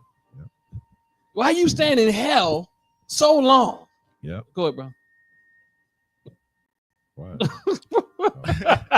Oh Lord. Something Mama and Danu mentioned that kind of made me process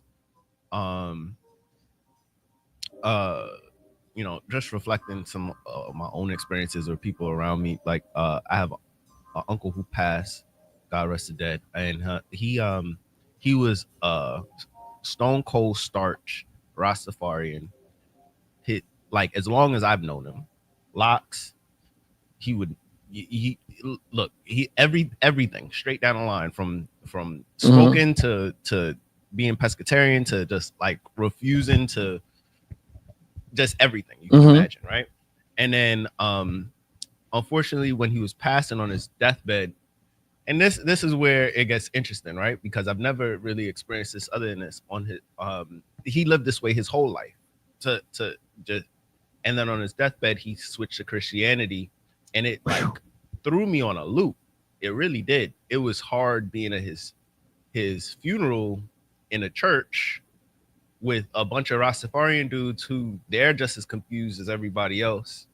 And like, so that idea of being versus where you will be in your afterlife has always been interesting.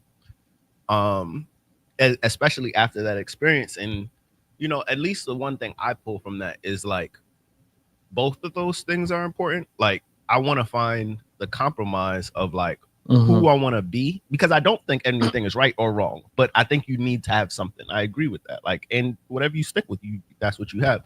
I want to find something that I can live by, that I feel good living by, that I can have a legacy by, that I feel decent passing it on, but definitely not something that on my deathbed I will change and then say I'm completely on the opposite end of the.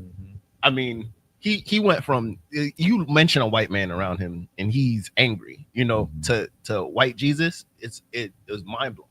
It was really mind blowing. I have a question. Was he a Christian at first though? Was he born and raised a Christian? He was, but look, I got a conspiracy theory that my aunt converted him without him knowing before he passed. But that's a lot to say online, right? Well, but I can't even imagine him. I mean, I've never seen him without a beard, and he was in his casket with no facial hair, and it was jarring, Brother Los. See, yeah. So he caught the Holy Ghost over there. Yeah, there. but hey, listen, because I don't know what he did. No, so that is a great point, and I believe that happens a lot, and it's more for the. I want to use the word legacy. I don't have the word I'm trying to put together, but it's more for your loved ones. Like, the reason why I say that, you can go to a funeral of a dude who killed people. I mean, he ravaged the neighborhood. He did all this, that, and other. And when they read that eulogy, they'll say he gave his life to God at an early age. He did all of this, that, and the other. And I'm like, wait a minute, bro. This, you know what I'm saying? They're going to say something nice, but that's for the family. Because that's for the that don't have nothing to do with him and his path that he's going on or anything like that. Because the family don't want to hear when you come in there, oh, this dude, man, listen, he ran the streets, boy. He was killed, boy. He was a menace. You know what I'm saying? Nobody in the church want to hear that stuff. So even that stuff is for the family. And my second point is this, like going back to this, and I don't want to keep giving power to those who I hate to give power to, but the other thing is also, I had an argument with one of my friends who's really heavy in the church, brought up and everything with his family. He'll argue the church to the end. And his thing is the covenant of Jesus. And with the covenant of Jesus, all you do is say, I give my life to Christ and you are saved. And it totally nullifies the old covenant, the covenant of God himself, who, when you did something, you were punished for it. You were punished for it. But the new covenant allows those people who we don't want to give power to do whatever they want to, because at the end they can do they can do that. They can say, Jesus is my Lord and Savior. And in their mind, they're saved and they're going to heaven. No matter all the crazy stuff they did. No matter what, because that's the new covenant. And me and him had a big argument about that. I'm like, God's power in the Old Testament, if you believe, is totally nullified. Well, yeah.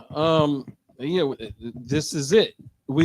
Fear is another thing, right? People, they literally they bring in the chaplain sometimes. They do all types of things. But the reality is we ain't doing it, but talking about one belief system. It doesn't take much to become a Christian from a Rastafarianism. It's another version of offspring of Christianity. So it's not that much different. You know, you just think Haile Selassie is the second coming. And Haile Selassie told you himself you're not the second coming, but you still believe that he is the second coming. Now, I'm not saying anything wrong with it. It's a beautiful culture, but it still ain't real. It still ain't factual. Even the guy you call God told you, no, calm down, pump your brakes.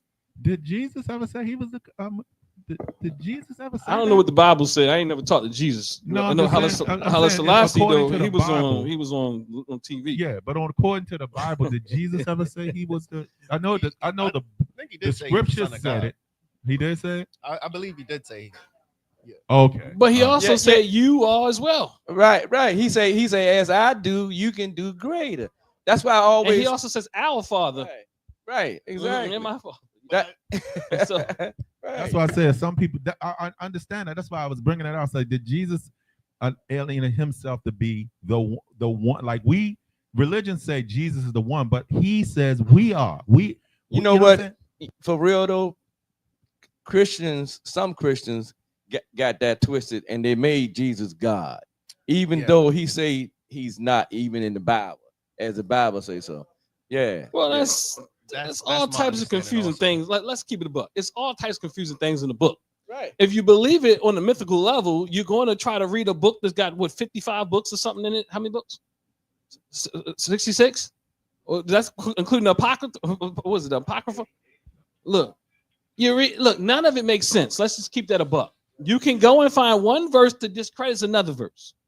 I mean, because it's so it doesn't really that's why I'm like to me, it's even pointless to kind of point out certain things in the Bible, because you can go and find it, and you got to also understand, you got to lean to your spiritual understanding, not that understanding. You see what I'm saying? So that's what I'm saying. That's what you can't argue with the Bible against somebody who says that you have to have a spiritual understanding.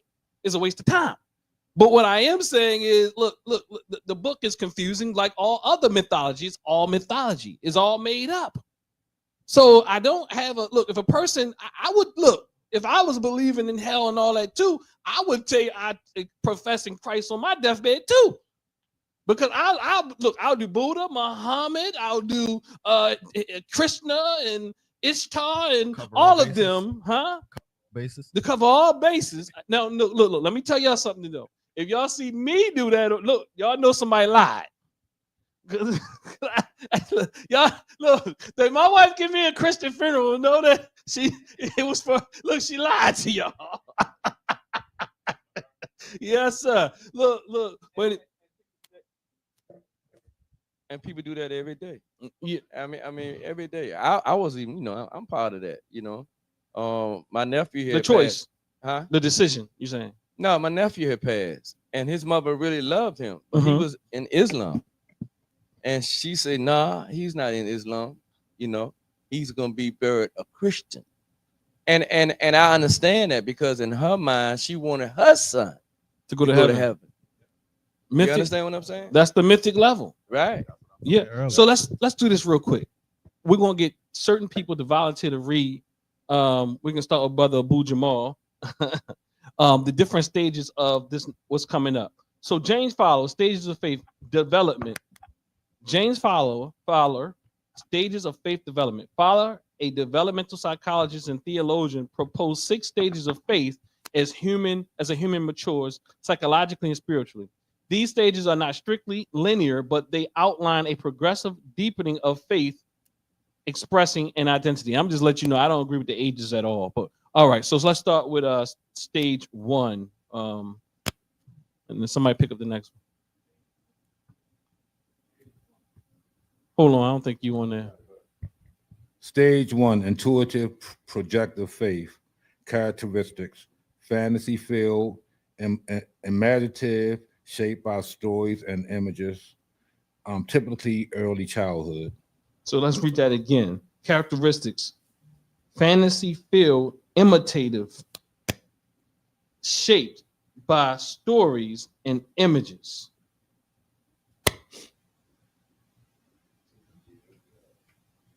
Typically early childhood. All right. So that's intuitive, fantasy filled, imitative, shaped by stories. My father says that he has a story. He says, think about it, Jamal. My father says that when he was little, he was trying to figure out why he couldn't catch the Holy Ghost.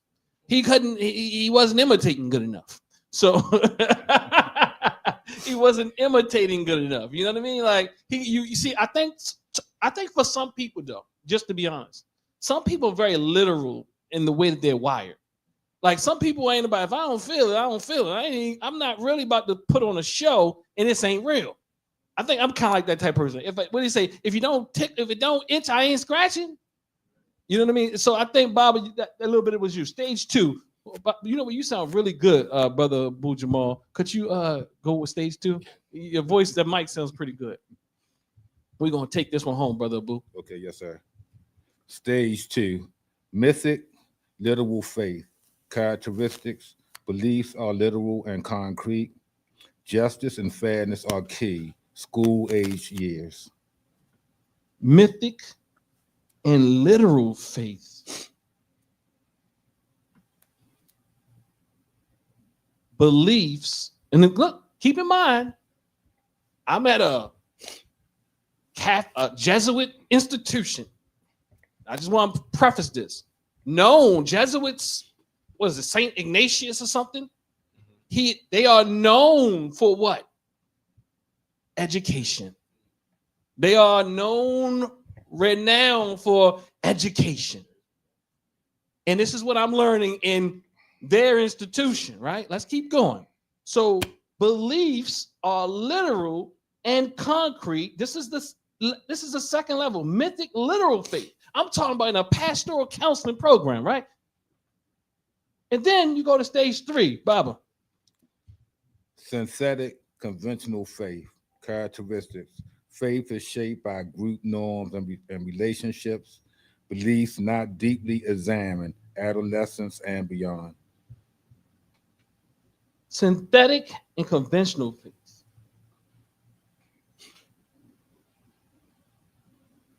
That kind of goes with what I'm saying a little earlier.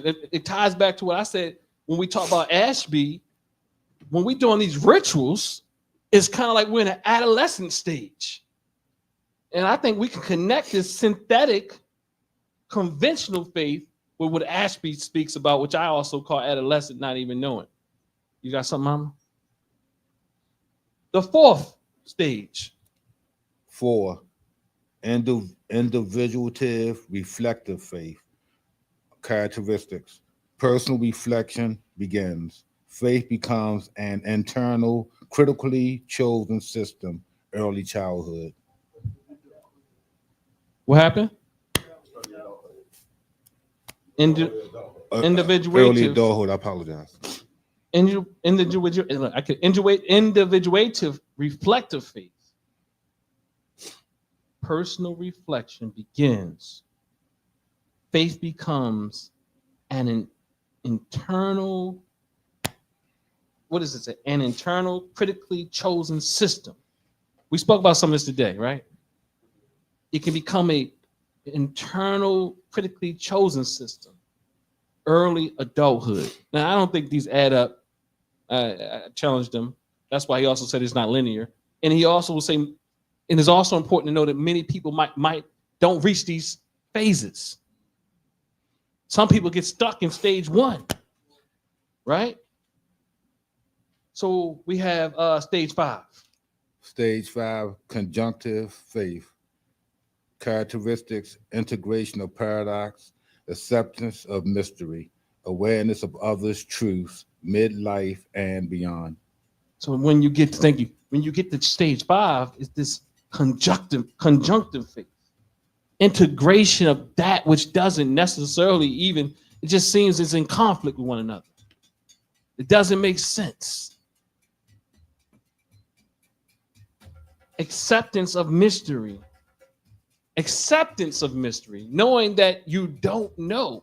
In fact, some people say teaching mystery. How do you teach mystery? I think that the point is to accept that mystery is mystery. You may never know. That's what makes a thing mystical or mystery or mysterious, or what's the other word though? Yeah, that. Y'all got a lot of words. Y'all good. Y'all starting to sound French too.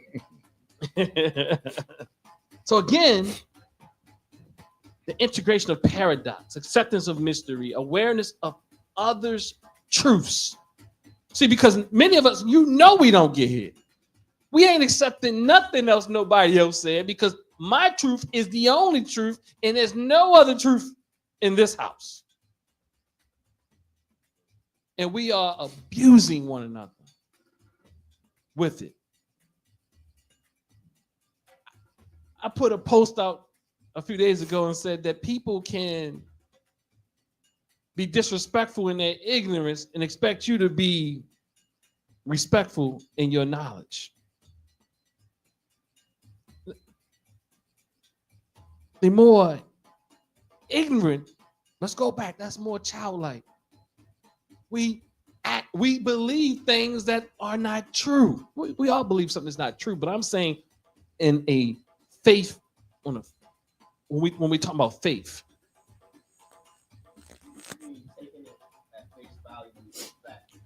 Oh, microphone. You mean like taking it as face value as fact versus taking it as allegory or like the deeper lesson that is intended to be? Yeah, because I don't even think the ones who say that they take it as allegory and deeper levels ain't even doing that.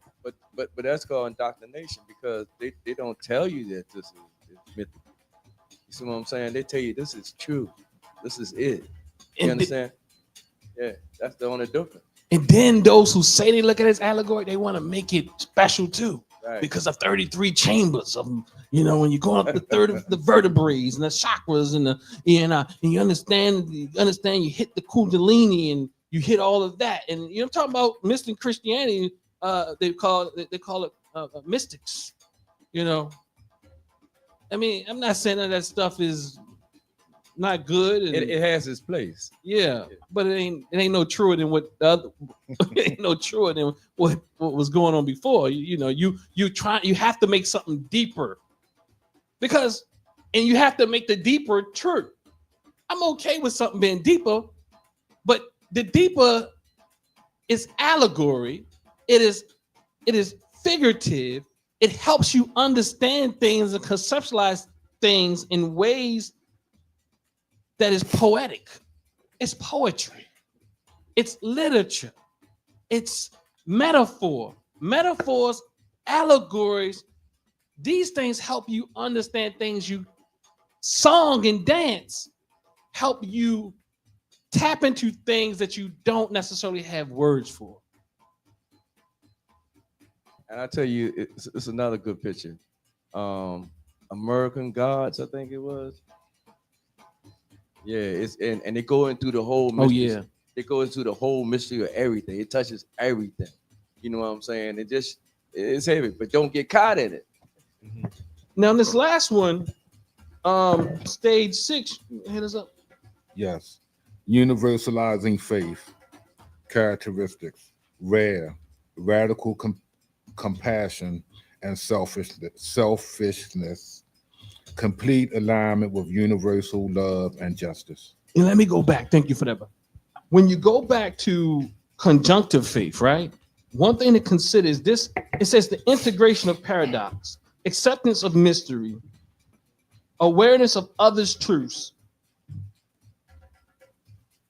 And it said midlife and beyond. So it's saying that even though you understand these things as not necessarily 100% factual, you can then go back and still integrate yourself back into schools like Islam or, for example, if I practice Ifa, or if I practice Kemetic types of spirituality, or if I practice Christianity or Islam, where I'm able to still gather, commune, engage, and not be so upset, not be so angry, not trying to tear everything down, not, like literally understand that there's levels to this. Because lots of times what happens is just like we said earlier, when we found out that someone lied to us about Christmas, sometimes that can hurt us. But when we learned that we was lied about religion, I think we're going to a very similar type of hurt. And I think we have to be we do have to be careful, especially if we don't have places where people can commune. Because I remember I was a part of the African Village and Cultural Center, and people would call me from all around the country because of some of the things that Dr. Ray says in his videos. And they will call me, and they'd be no good. And as much as this sounds like I'm saying something, as much that I'm not saying, because there's deeper levels, or there's things that people will take away from you. Although I'm saying this is allegory, I still understand in your mind we still hold on to it, but I'm not confronting it directly. If I was to confront it directly, you will have to begin to look at the figures and all these different things and start asking questions. And those things, if it's not done with care, it can really have people feeling hopeless, lost, and traumatized. You remember the sister that started crying over there in Kemet? And she was a very Christian woman. She said, "My God, what am I going to do now?" You know, remember she started crying. Where am I gonna go? I done lost Jesus. I lost my son. Yeah, that's how she said it. And now I done lost Jesus. I'm like, wow. But that's tough. So again, universalizing faith, it says, is rare, radical, compassion. They say that only a few people get here. People challenge this, and they say people like Dr. King and Gandhi and Mother Teresa. Radical compassion and selflessness, complete alignment with universal love and justice.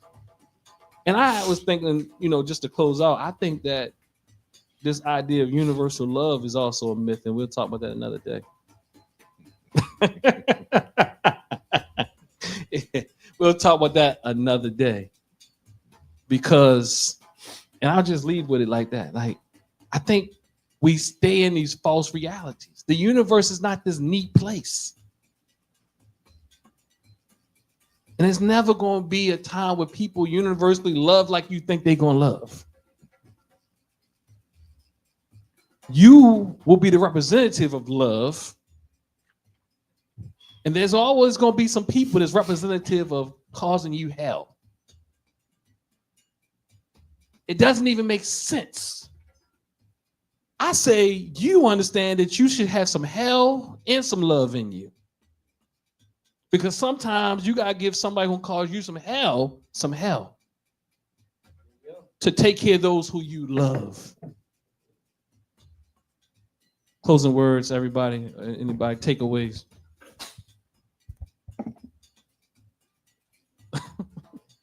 Okay. I got Mama Donnie shaking her leg. I ain't never seen her shake a leg. She's her nerves. Did I come back too soon?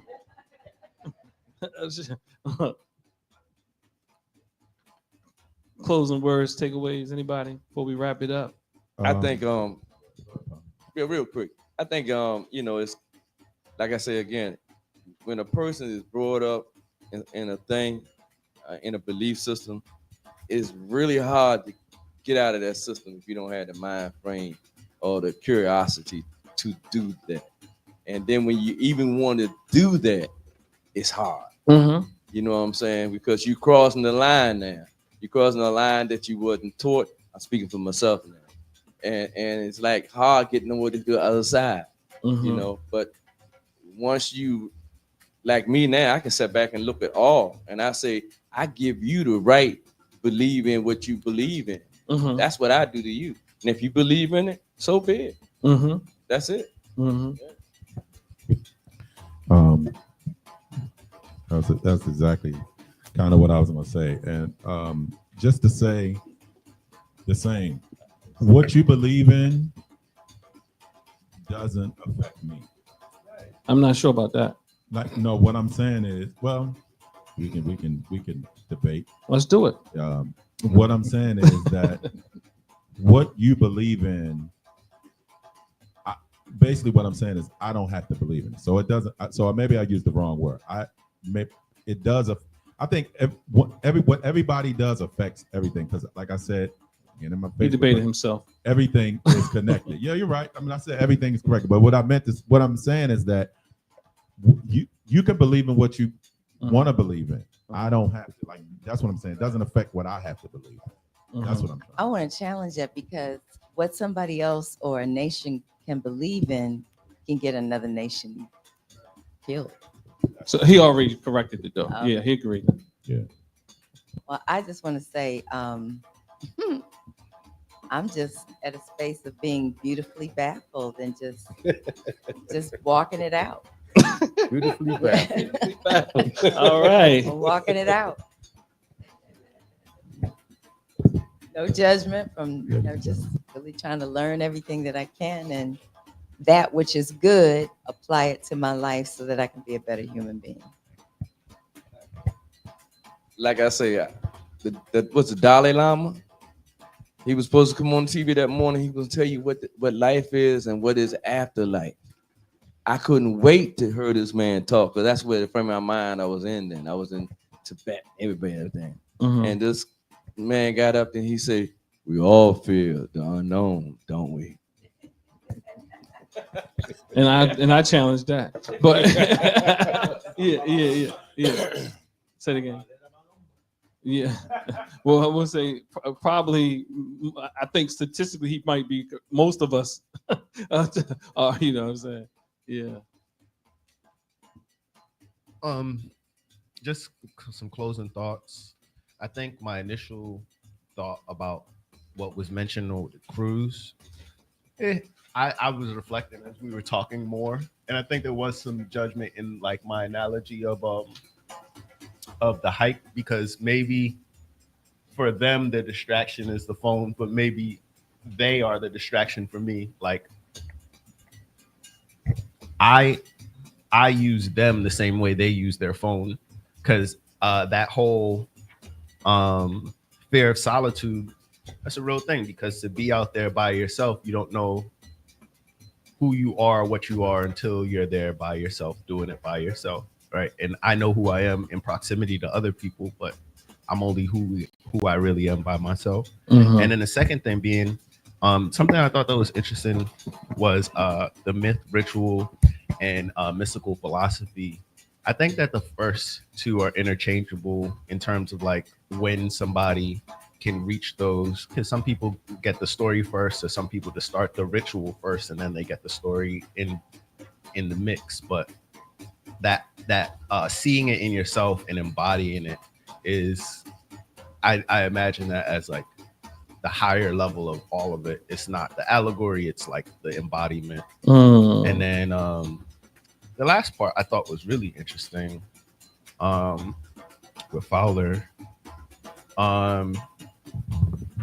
because it, well, specifically stage 3 and stage 5, because stage 3 being the collective norm of whatever the ritual is and believing on that level.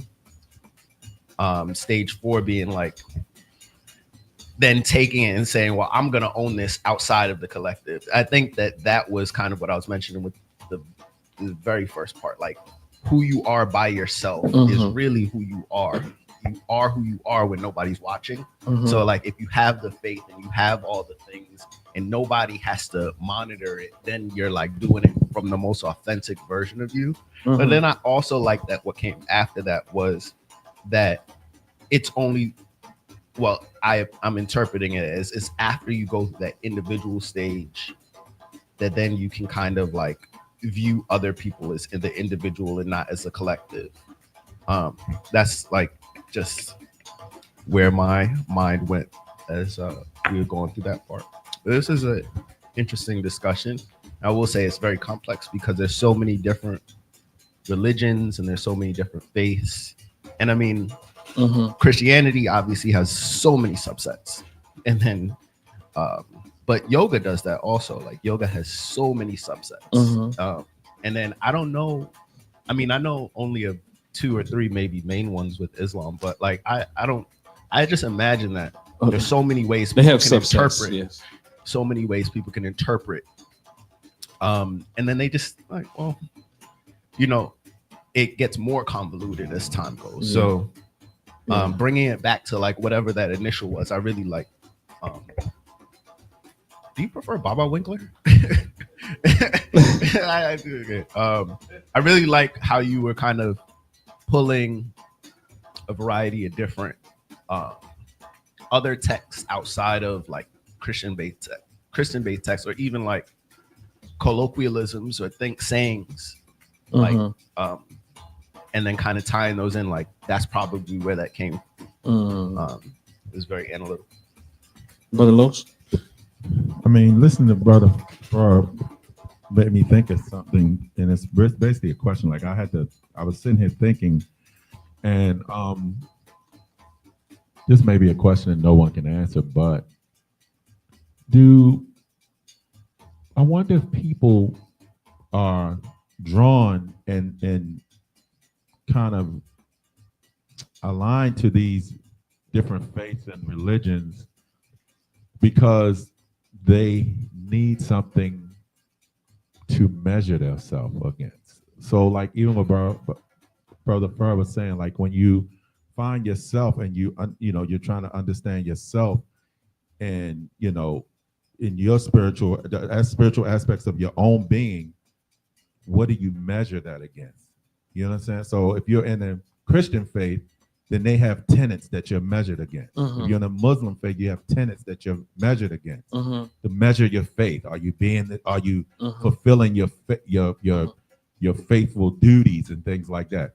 When you're on your journey, understanding your own spiritual self, what do you measure yourself against? So it was just a question that popped in my head. Like I don't know the answer. I'm just throwing it out there to even just ponder. So I think I appreciate that. I think part of the thing is that not all religions have been institutionalized, and some religions came about as a way to preserve them against outside forces. Some would say that even some of the African traditions are more ways of being or culturally ways of being, living, existing, and that some later on have become institutionalized to survive. So I think that again, there's nothing totally bad with any of this. It's about, as I believe Dr. Clark and Dr. Ben and others say, that one's religion or a religion is the edification of one's culture. So I think if we can look at it in that sense, what culture are we edifying? Are we edifying a culture that is serving us? And are you stuck at the myth level, or are you as as I think one of the levels that you left out, Brother Fur, was the whole. I appreciate how you kind of summed that up when you spoke about the allegory, and then you said the philosophical level, the becoming one, living it, embodying it. But then there's also that the looking like I'm doing the thing level too, in between that. You know what I mean? And that's just ritualistically doing things, dressing up a certain way. There's nothing wrong with none of this. I just want to be clear. There's nothing wrong with any of the things. But we have to ask if it's serving us. And what level of development are we at? There's always going to be people at the myth level because this is where they are. But what level do you, whatever level you, because we can go and close our eyes and act like we never heard anything. But the reality is, how is it serving us? And if religion is the edification of one's culture, we must examine what religions and how we're practicing religion. Because the reality is these religions, they have served, but we gotta be real, they have disserved us. And even divided our communities in ways that I don't know what it would take to heal those gaps. I don't care if that's Islam or if that's Christianity or whatever it is. I don't care if you even look in this different sects where they're more extreme, in all these spaces where you cannot even see yourself as a black man. I mean, I'm not saying I'm all caught up on the word black either, but because I'm just not caught up in any of that. But the fact that even Brother Abu Jamal had some gentleman who had an issue, kind of responding to him, who had an issue about, I think, using the word black or African. And because certain people who practice Islam look at you got to put that stuff aside. Your blackness has to be pushed aside. Your Africanness has to be pushed aside because we are brothers in Islam, just like we have brothers in Christianity. And that serves those cultures. It serves those people in those cultures for you to forgo you, because they definitely edifying Arab culture. They're definitely edifying European culture. In America is a Christian society, and this world runs off of the edification of Eurocentric Christianity. It runs, and we all participated in it, whether or not we want to or not. Because we all, reserve and do things. It impacts us. We can't act like we don't get, we be trying with Kwanzaa, but reality, Christmas is going on. Mom and Daddy like, nah, I'm Kwanzaa. But the reality is Christmas is really in the air. The culture is so heavy that everybody love you around Christmas time, but they hate you all the rest of the year. So that's how culture works. That's why you have to examine what cultural practices you're really taking part in. So if religion is the edification of one's culture, I think we have to re-examine what we're doing. That's in a lot of systems, even in the martial arts system. When you go to a tournament, you see Muslims, everybody getting along just good because everybody studied that art right there. Mm-hmm. And I said, look at how everybody getting along in here. Mm-hmm. You see what I'm saying? Everywhere. Can I ask? I don't want to challenge. I definitely want to ask you. I love challenges. Hold on. Let me get that straight. Challenging is what I live for. Well, I'm not saying that. I'm not saying I don't want to challenge because of you. I'm saying I don't want to challenge because I'm fighting my own urge to be a people pleaser. So I'm fighting my own. Okay, do that. That's not about you. But, okay, well, challenge me too, though. This. So what myth do you feel that you have wiped away, or more recently, or I don't know. I'll give you one. The medication is all bad. We'll talk about that myth coming up, because that's a myth that's killing us. That's a myth that's shortening our lives. That's a myth that's a response to the trauma that we experience here in America. And that's another myth that has us practicing with things that ain't going to help heal us. That is a myth that has people that look like you and me dying because they going to an herbalist who in their blood pressure is 202 over 150. I'm not saying herbs ain't no good, because we sell herbs and herbs have their place. But when you walking around at stroke level, you better stop playing games. Or you meet your maker, heaven is there. So look, go. But if you want to live, you better get over this myth called Western medicine. Because living in the West was not a myth. Is that Western medicine, that the West will have you needing Western medicine. Because it's a very stressful place to live, especially as a Black person. Whether or not you want to identify as Black, whatever it is, whatever color you want to call yourself, I don't care. But whatever it is, what it looks like you and me, the experience, I'm not hooked up on none of that stuff. But what I'm saying is we got to get over these myths, especially around medicine. And that is a myth. I'm talking about psychologically and physiologically. I think. I'm sorry, did I answer your question? No, yeah. Yeah.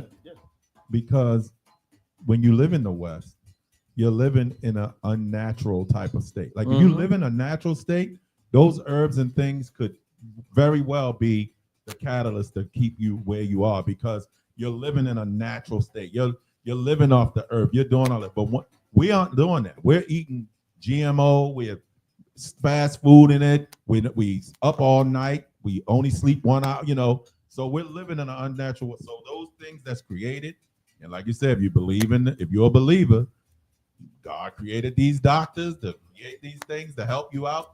But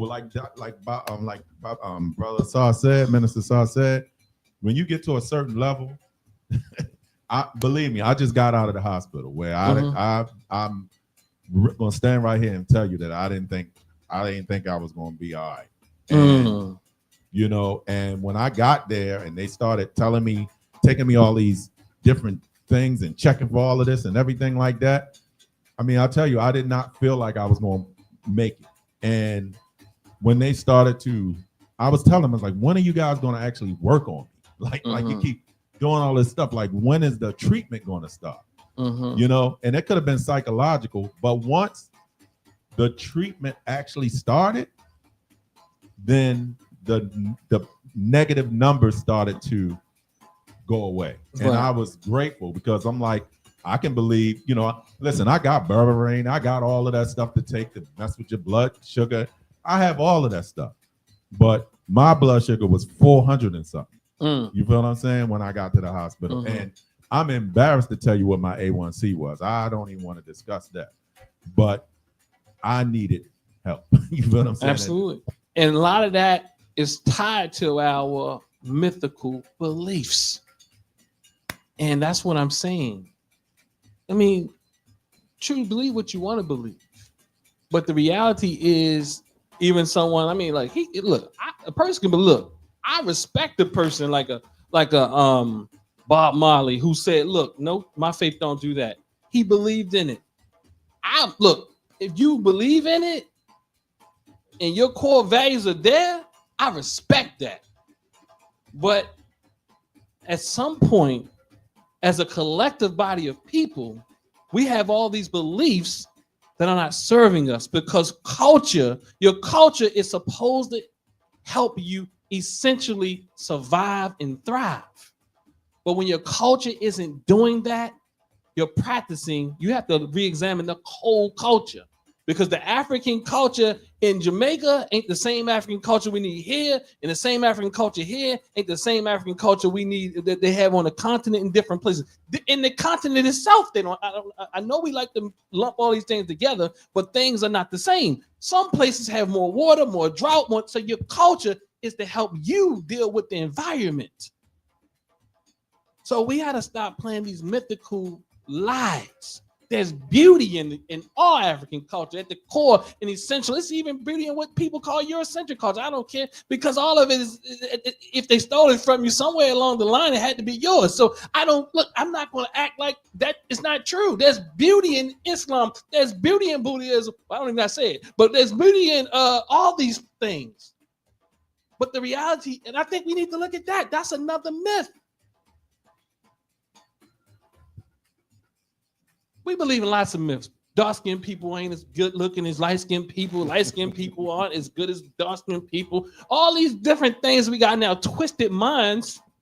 We got a lot of myths. I say all of it is lies. Ain't nothing making nobody no better than nobody. Nothing. So I can think I'm elongating. Okay, this, yeah, you are elongating. I want to ask this question. I think it's important, right? It's essential, yes. Right. All right. In the midst of being, how do you even, because how do you know the myth to identify? Because there's so many things so ingrained. You do it. You might do it every day.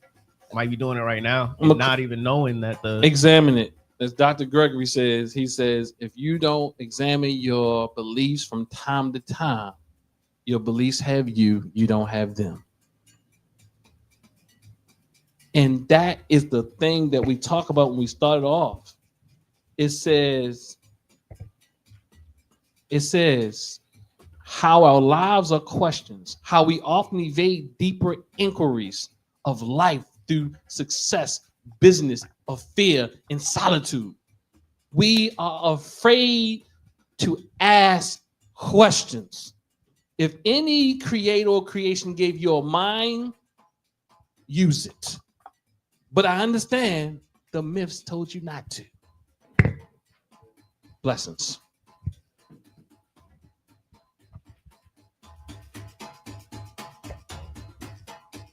All right. Mom, you want to lead us in that? This mic's been dropping all day. Them people online like, what is this? Ashe family. I did want to say this though. African proverb, it says, wisdom is like a baobab, I can't even say the word, baobab tree. No one individual can embrace it. Can someone say that for me again? My tongue is a little messed up today. Wisdom is like a baobab tree. No one individual can embrace it. No one individual, no one culture, no one belief, no one institution has it all. The picture of that is the tree is about, some of them as big as round as this right here. So nobody can embrace it. I thought it was a little tree. All right, family, let's do our Harambe's. We're going to put our hands up. We're going to spread our fingers. We're going to spread our fingers. We're going to put them up. We're going to spread our digits here. And then we're going to pull down 7 times. And on the last time, we can put our black fists up. So we're going to go 7. And we're going to go on 3. 1, 2, 3. Harambe, Harambe, Harambe, Harambe, Harambe, Harambe, Harambe.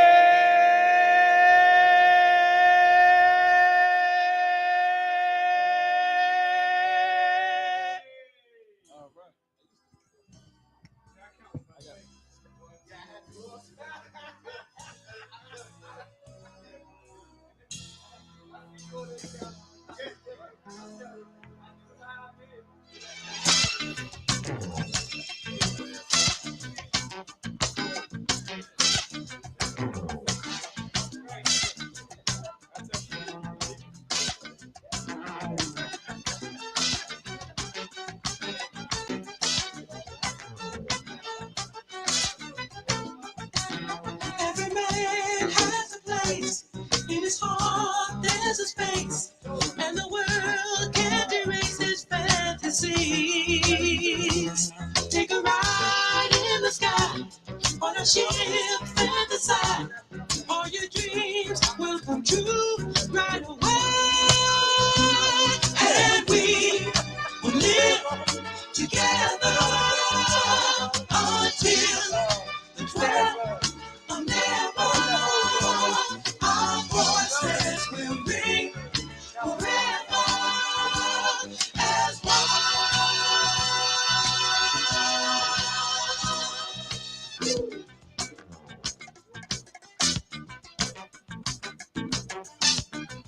Every thought is a dream, smashing by in a stream, bringing life to the kingdom of doing. Take a ride in the sky, on the ship at the side. All your dreams will come true, miles away. Our voices will bring together until the 12th of never. We all will live long forever as one. Come to sing victory in the land of fantasy, loving like a new decree, bring your mind to everlasting liberty.